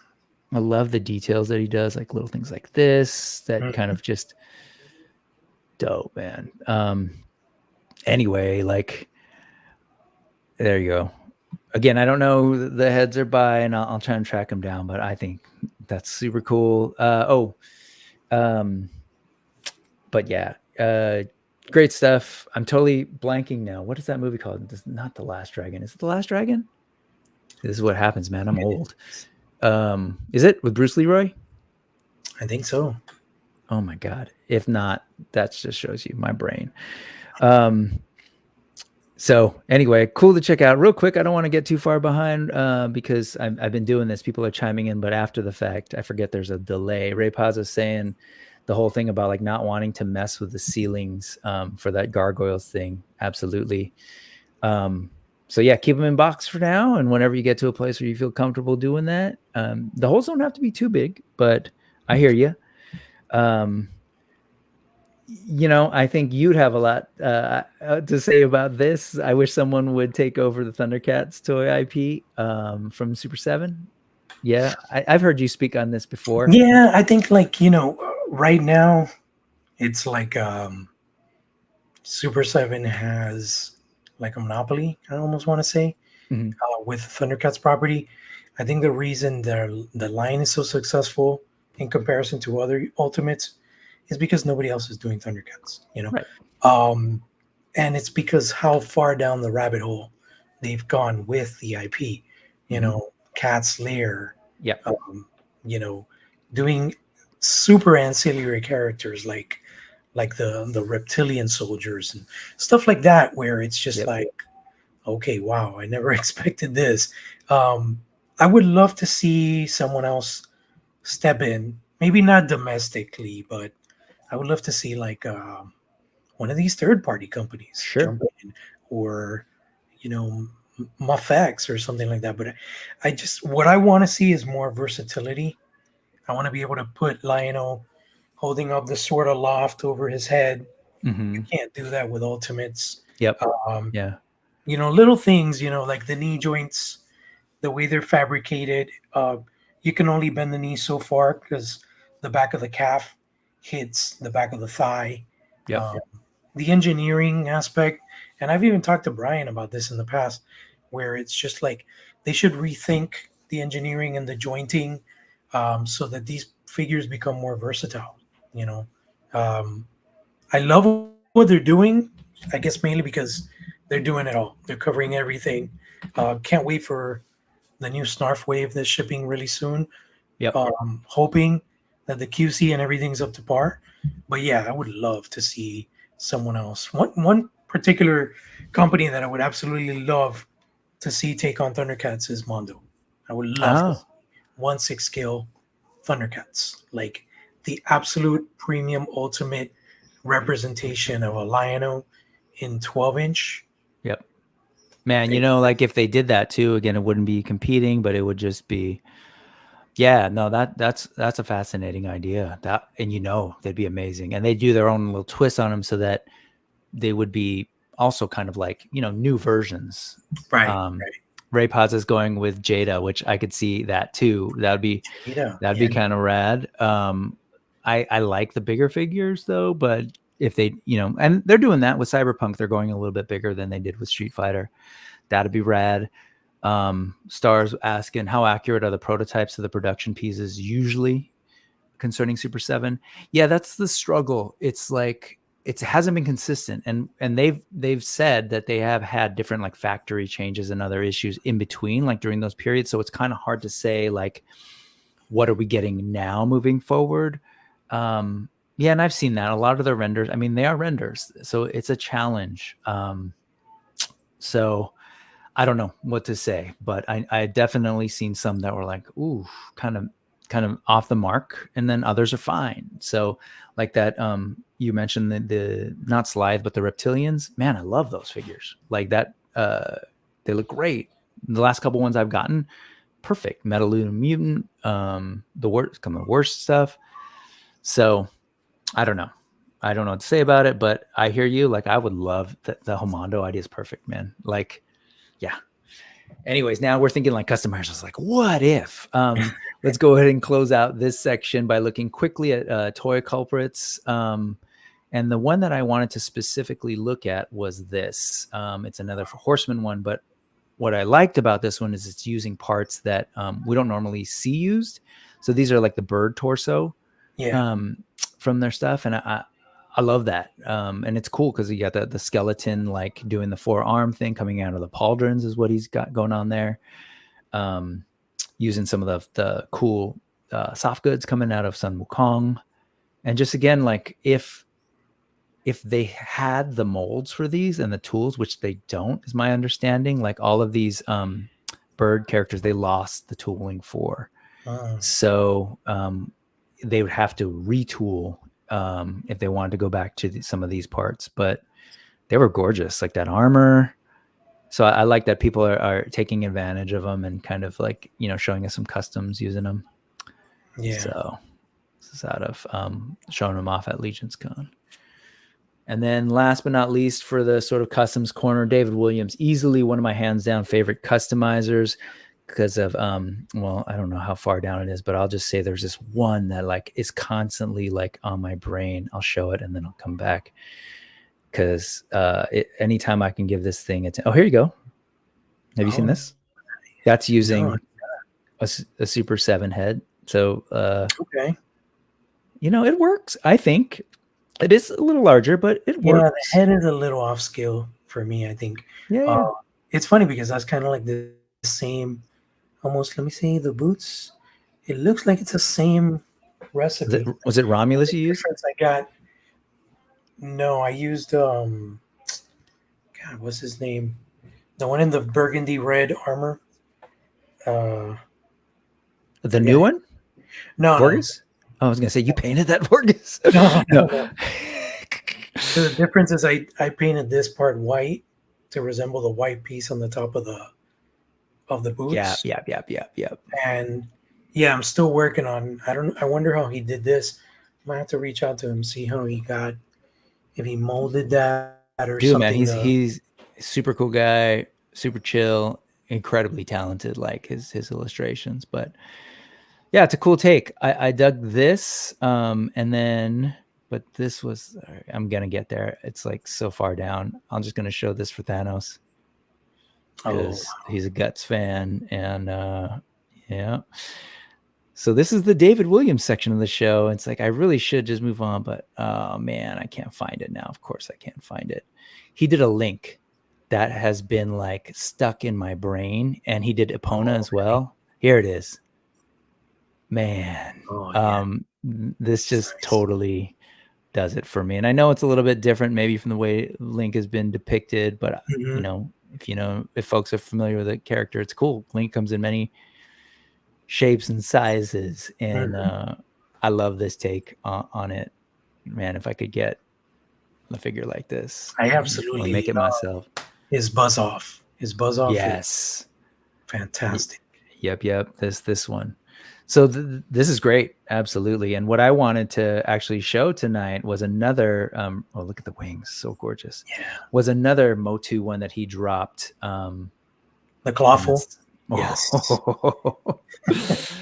Right? Like, what a cool version of this character with that truly like that head from Novius Lean, but like painted in this color. It's just, it would make for a really cool crustacean head. I love the claws.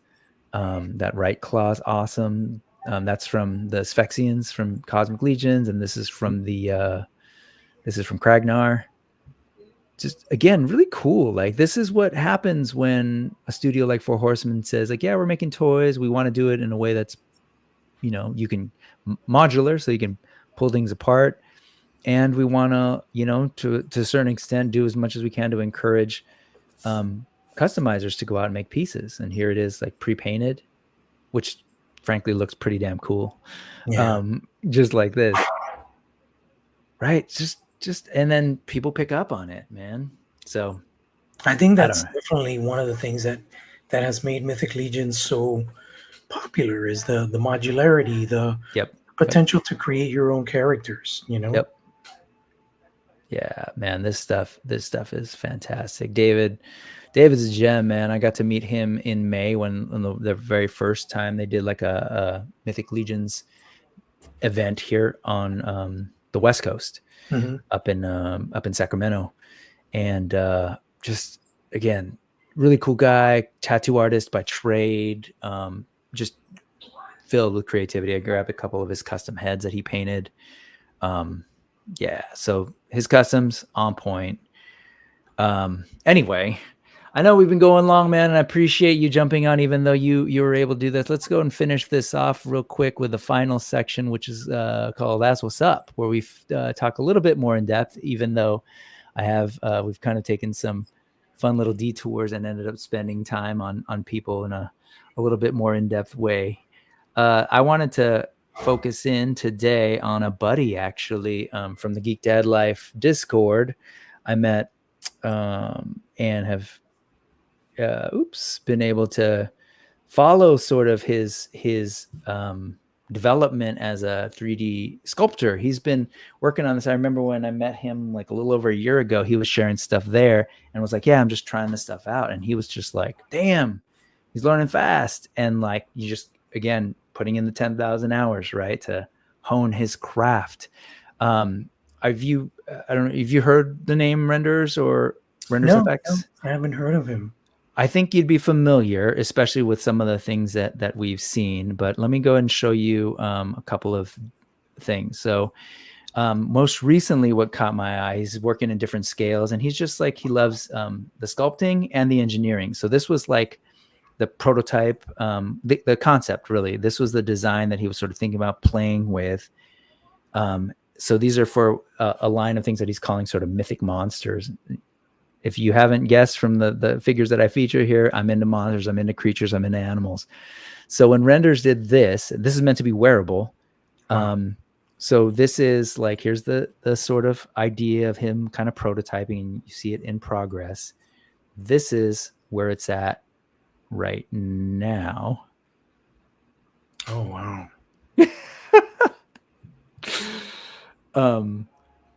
That's just awesome, right? Like, think about the engineering and sort of how he's putting this together, man. Well done, because it's cool, right? And he's figuring out the engineering of it and the printing, right? So he's got to handle this stuff and model it, and then figure out how to rig it and print it in a way that'll actually work. So gotta say that's jawsome. Truly jawsome. Well done. Here's another one that he did, and I don't know how quick this was, because that trailer for Furiosa just came out. So something in that caught his attention, and he's like, yeah, I want to do like a tribute to that. So again, this is a mask. So this is human scale. I love it, like the little details of the lock that come from the design that end up he's able to pull off. He's able to just be like, yeah, I have this thing in my mind. I'm inspired by something, and I want to create it. That's some more of his sort of like, design / concepts, and like, I love it. He's got an eye for detail. Again, pulling definitely from things that I know you and I've been exposed to in terms of nerd culture, but seeing his own like take on it, and the way he kind of even like paints stuff. Here's another one that just so cool, right? The spider cult sorceress that he's doing. Oh, wow. Cool stuff. But when I said, like, I'm sure you'd be familiar with his work, you've seen his work, because I'm pretty sure you saw this at PowerCon. Oh, yeah. So fun story.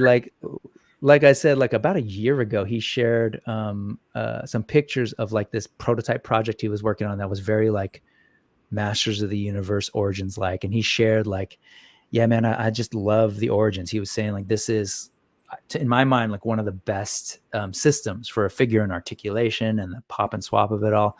So like one of his early projects was trying to kind of like figure it out and kind of replicate it, but then like innovate on it.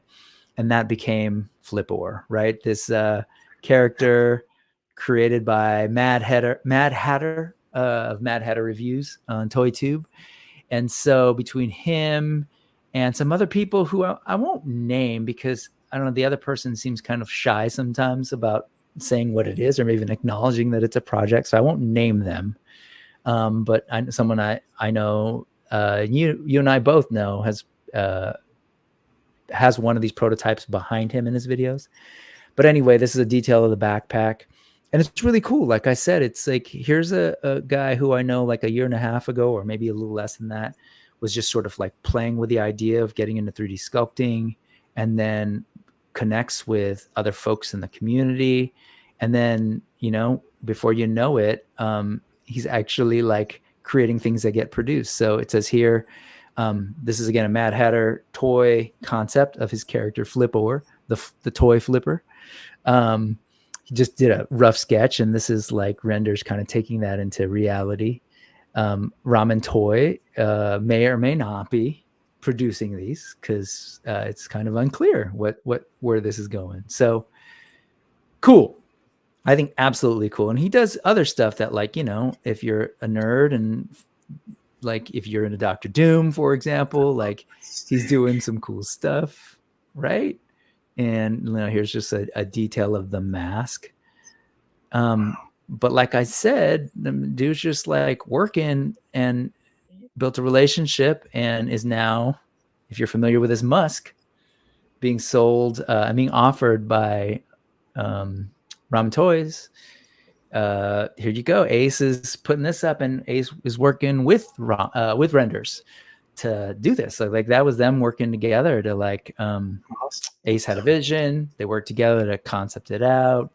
Renders does the sculpting and rapid prototyping essentially, and they figured it out, right? And that's this thing, right? That I know a lot of people are aware of. So Renders, like, yo, you deserve all the attention, man. Like, it's really cool stuff. And I love that he's constantly like playing with the medium, like doing the mask stuff, and now it's resulting in maybe, if you're interested in this, for like maybe a Ninja Turtles collection or anything, because it's not really meant to be for turtles per se, but like they're making this a reality for collectors to be able to grab. And I know you've That's talked about awesome. like your designing and stuff. Like, this is it, man. This is just putting the time in, building up like the contacts in the community. And, That's true. you Yeah. can do. Yep. I don't know when the Musk is dropping. They're still sort of like throwing it out there and, following Ace's track record. They keep putting it out, showing some stuff, occasionally giving you a timeline. But I think there's maybe an interest too in not being too detailed about what plans are. I don't know. But as far as I know, there's no details. It might be on the site. So I'm not the best with details. And yeah, Ray, I guess you didn't know that Renders was working on it, but really cool guy. Yeah. So that's that, man. And That's then awesome. yeah, I also like to kind of share space with the person that I'm co-hosting with. So the other That's What's Up is this guy. Speaking of talented people. So tell me about this. This is you and Toy Addict Productions, because I know you used to have a channel and something kind of funky happened, right? So you kind of had to restart. You want to share that story with folks? Yeah, it's a little bit melancholic, but I was close to about 7,000 subscribers. I think I wanted to say I started YouTube back in like, I don't know, maybe 2010. Okay. Yeah, you're going for a while. So, I was out there, just had a lot of content, a lot of video reviews. That's what I mainly focused on. Was I would do like unboxings.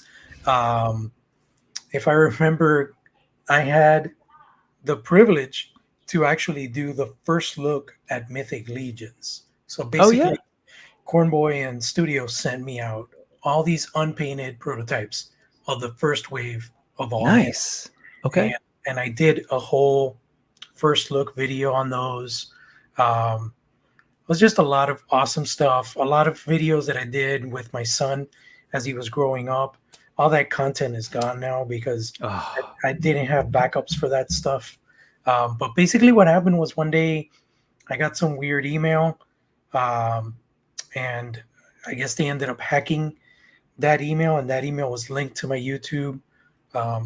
It looks like because of my followers, they used my YouTube as a bridge to get people to watch some cryptocurrency yeah. thing. I'm And familiar with the next seeing that happen. day, the next day after, I got an email from Google that due to policy guideline violations, Sure. deleted my channel. So for a while, I was contemplating even starting channel again. I was just gonna do like the IG thing or like just do something else, but a bunch of my friends told me, hey, start fresh. Yep. It's something you built for so many years. Don't just let it go. And I decided to just kind of reinvent things. So instead of doing so much toy reviews, instead of doing like these live streams, doing these interviews, I came up with Toy Addicts Anonymous, just to be like an outlet where people can discuss not only the hobby and the fun of it, but also the trials and tribulations of being a collector and how sometimes we can be immature and The addict part, right? default on bills and stuff like that. I have one particular episode in here, which was kind of interesting. I had my wife come on with me and we discussed the Hobbit in the hobby in tandem. And it's funny to see her take on things and how she perceives the hobby is, and the pros and cons and stuff. Like she's always trying to figure out, like it was some trauma when I was a child, and like what led to toy collecting. And I'm like, it just brings me joy. I don't know what it is. It's like things. Yeah, you mentioned that on the last episode. Yeah, just things how that she was kind of like psychoanalyzing you, right? Because that's her trade, right? Yeah. So, and that's where Toy Addicts Anonymous came through, and my buddy Carlos Espino, He's local here in Florida. Also, the Badass Reviews. Mhm. Awesome guy. I actually met him. He was a fan of my channel, and we met through Facebook. And then we found out that he was in Florida, and we linked up. And he's like another brother to me. Nice. He is super awesome guy. I actually Stands thought you out. were brothers when I first saw you because Really? you talk about him that way, and I was like, oh, okay, cool. No, it's like So- brothers in the sense of brotherhood, but like no, totally. he's such a good guy, you know. Uh-huh. And that's one of the things that I mentioned a lot is just the community is so Mhm. awesome. When you have just like Legion's Con, which I unfortunately I couldn't go this year, but last year I was in Legion's Con, and walking from the hotel to the venue, we met Steve Mank, which is Articulated Times on Instagram. Yep. Super awesome guy with his wife. We hung out with him. Then I met Nolan, super awesome guy as well. Him and his wife, and you just make friends within the community. And Yeah. there's so much awesome people out there. Like Jay. Jay. I ran across his stuff one day, and I was like, "Damn, this guy's so awesome. He has so much Which energy." Jay? Mega J. Oh yeah, And I yeah. was like, "Hey, man, There's like I Mega reached out." J, Yeah, I Gladfelter. reached out to Yeah, him and I totally. was like, dude, Yeah. I would love to have you on my show and we can talk about Thundercats and stuff like that. And super awesome guy, approachable. Yeah. There's been other people in the industry that I've been like, hey, let's do a show or let's do something. And they kind of always like, yeah. But it's like, I guess they feel threatened that other people will take their spotlight. But I don't look at it that way. I just want to Yeah. build a family, and just, the more family, the more friends, the better. I'm never ever thinking of trying to earn a living from YouTube. I Sure. don't think that's really possible unless you're one of these like performing artists or like people that just live and breathe YouTube all day, Yeah. which I'm not that person. I mean, I've done this when I was doing my channel. Like, if you look at these Thundercats reviews, that's how all my reviews were, very elaborate. And then at the end, you would have all these pictorial shots and stuff like that. I just don't have the time to do that anymore. I Yeah, want to yeah. continue doing I hear it with you on that. Thundercats. I want to keep doing it with Thundercats. There hasn't been a lot of product come out yet. I still haven't gotten my reptilians. I did get Ghost Chaga, They're which fun, was man. amazing. But yeah, that's pretty Oh, much it. I'm glad you were able to grab that. Yeah, I Yeah, wasn't yeah, able to grab that for you, but I'm glad I you had were able to. him originally from Super 7, but Yep. then I was like, damn, I want one in box because I'm definitely going to open it. But then Big Bad dropped a pre-order out of nowhere, and I picked one up, and it was crazy because 10 minutes later when I shared the link, it was gone. And people were like, oh, it's going to go on clearance. I'm just going to wait. I'm like, okay. Yep. Yeah, totally. And he disappeared. Yeah, since we're talking about it, I wanted to go ahead and grab it. Like, hey man, these things, these reptilians, Oh yeah, dude. they're gorgeous. They're like well done, well Do you sculpted. own Slythe? I do own Slythe, so he's a little bit more. And they could have, easily just sort of like, oh, let's reuse parts, but like, no, they sculpted this whole thing, and all three of them are kind of based on this one buck, but it's cool, man. They're really great, and they move well, and they do some really cool poses, and I've had fun with that. But yeah, back to your channel, like, yeah, you've been able to, like, you had Trevor on. I don't know Larry Kenny. Who's Larry Kenny is the original voice of Lion-O from the cartoons. Nice. Yeah, super and then awesome guy. That's awesome. So are these new to this channel, or are they from your older channel that you ported over? That was all from my old content, That's what I which thought. I was able to salvage because it was still on my removable hard drive. So everything that was on my old channel, that I could still recover, I just threw it on here. Well, folks who are in the chat and anybody watching this on replay, go check it out. Like, come on now, 7 views, interview with Larry Kenny, 5 views with Corn Boy. Nah. And I think it's just, trying to get this out there. And I know it's probably hard to start over, right? That sucks. But also, like, whatever, fresh start. And you kind of like, you've created this new thing with Carlos. So that's kind of rad. You can just, you've done it before and whatever, So definitely, folks, subscribe if you're seeing this right now live in the chat, or if on replay. Definitely check out Jorge's stuff, but this isn't the only stuff, actually. You're also on IG. still kind Yes. of like sharing your stuff over there, and just kind of like letting folks know about what's going on in the community. And then you do a lot of your lives, usually like a little bit before the YouTube episode, right? Mhm. Yeah. And kind of let people know, I just want to share this because this is the one I was like super into when you were showing it off. This is again, man of many talents. This is his work on Procreate using that time lapse option, which is so good. You can see all the kind of like changes and the stuff over time. Really cool. Man, dope. Just dope stuff. Thanks, man. Yeah. Yeah. And I know you're trying to get back into it and maybe potentially looking into like work in toy company, in a toy company and stuff. Ray's like seeing what you did there with your toy logo. Yeah, man, all this stuff's so great. And then there's something new that I didn't know about, which was, did you design all of this stuff too on the Yeah, JBards? I did. That's actually my shop on threadless.com. Yeah, man, that's great. Look at this, like that mashup. Thanks, Super man. cute. Look at these. Come on now. What is it? Bam Bam and Pebbles? Yep. Bam Bam Cat and Pebbles Kit? Or is it the other way around? No, I think that's right. And then you've got, I love this one. You were wearing this in one of your interviews too, but I'm going to definitely grab one of these. I'm a sucker for these and like the Cabal Slayer shirt. Yeah. Love that stuff. It's interesting because the original concept for this one was going to be Monstar at the top. But my buddy was like, dude, you got to represent Joe. And I'm like, yeah, but the problem is I need to expose the skulls. And he's like, well, just crack his dome. Yeah. And then that's where that came up. But originally that was going to be Monstar up there, and it looked super sick. I plan to eventually do that version as well, because the Monstar, what I did was I made the pre-transformation Monstar.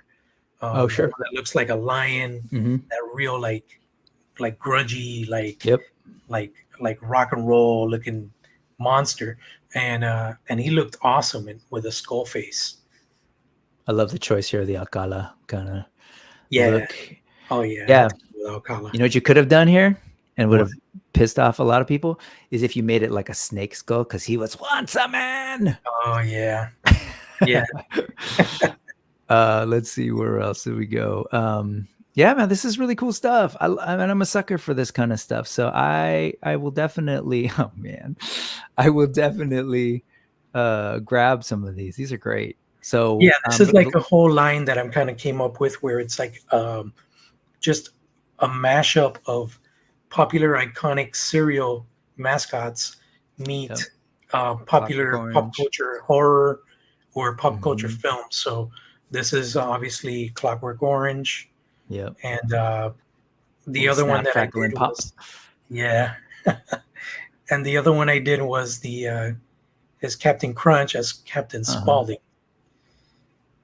And there's another one there, which is not at the store for some reason. I don't actually know. What's the reference to Captain Spaulding? That's from House of a Thousand Corpses and Devil's Rejects, Rob Zombie. Rob Zombie, yeah. Not something I'm too familiar with. Yeah, but love it though. I get it. Another one. Serial killers. Yeah, I have another one that is. I'm gonna put them on the shop soon.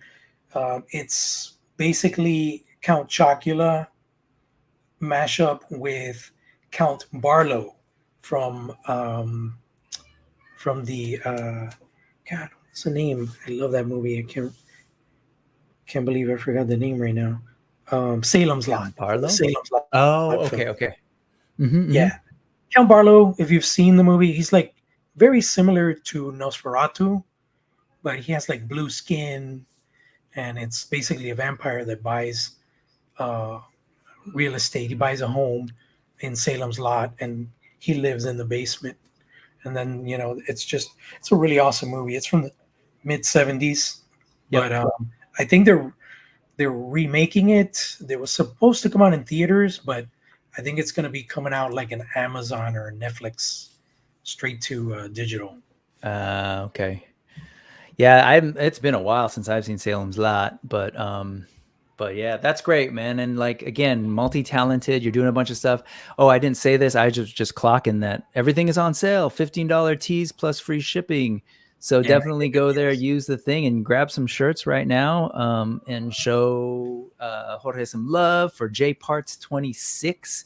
All of that stuff is in the link that for those of you here in the live today, Daniel shared, and it's also in the link that'll go up in probably about 20 minutes or so, because I can just port that over, and that'll live here at the URL that's at the bottom and over there in that corner with the QR code.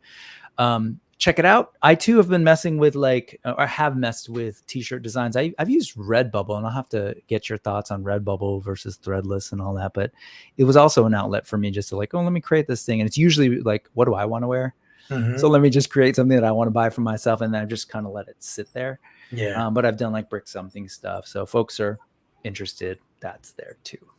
Anyway, man, we're about to close up. Sorry, it's gone much later than I told you. I hope that's okay, but if not, sorry. But hey, why don't you tell folks what's up next over at Toy Addict 26? Well, right now we're doing best of the year countdown. So basically, between me, Nolan, and Carlos, we're going to be choosing our top 5 contenders for the year. We'll be sharing that on the next episode of Toy Addicts Anonymous next Thursday. And then the plan is to let the fans, let the viewers vote amongst those 15 contenders, so we can see what the general consensus is of what are the best toys for 2023. Right on. Yeah, and that's always hard. I'm thinking about my top lists as well. Last year, I think I didn't do anything on my channel. I just shared it over on Adams on Highly Articulated. But I'm curious, have you landed on any of them? And so, no spoilers. Maybe just tell us lines. What lines are you covering? I mean, definitely, I think one of them might be Mythic Legions.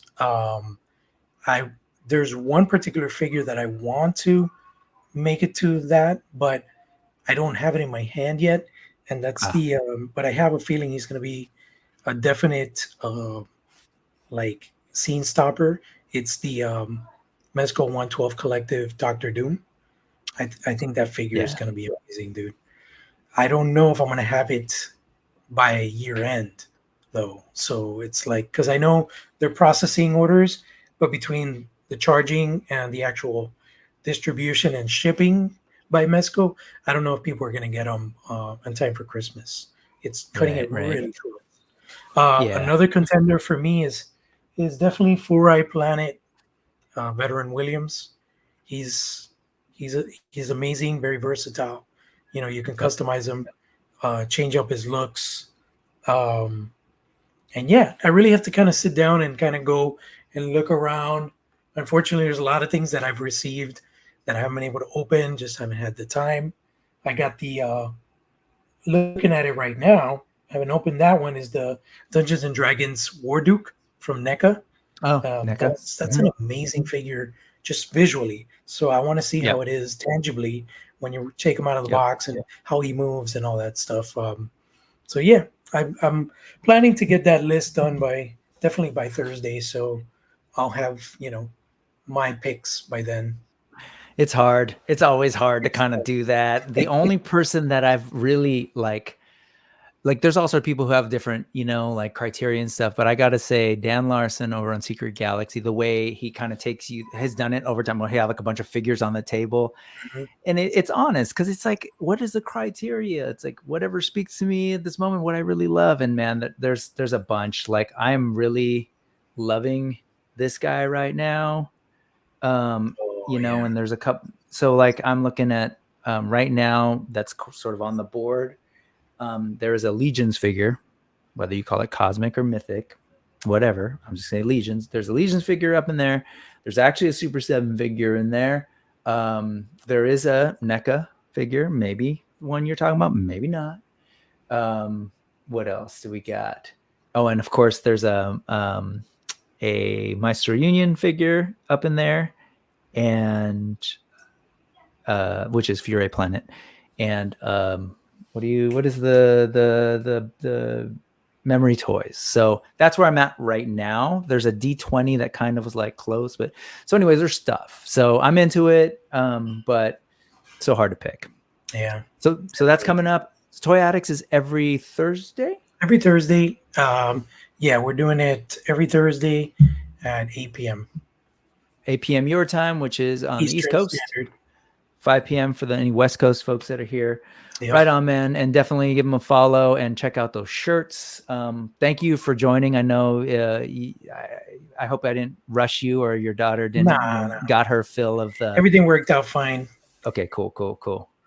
Yeah, well, thank you, man. I appreciate you dropping in, and I appreciate everyone who's stuck around and hung out with us. Thank you again to Thanos for doing all the links. I really appreciate you. And yes, this is usually what happens. We end up kind of ending, and I try to end before so that folks can go. So I totally appreciate it if you were gonna jump over there and end it early. But yeah, between GDL, between Hella Dope, who else? Just Shelve It. Like, there's just a bunch of great stuff happening. And again, I believe the Enablers folks had ended their 24-hour stream about 40 minutes ago. Yeah, they did a fundraising stream. So all sorts of cool stuff. Thank you all for kind of hanging out with us here on the Brick Something News. I hope you learned a thing or two or just got to like hang out and see some cool toys and art and all that stuff.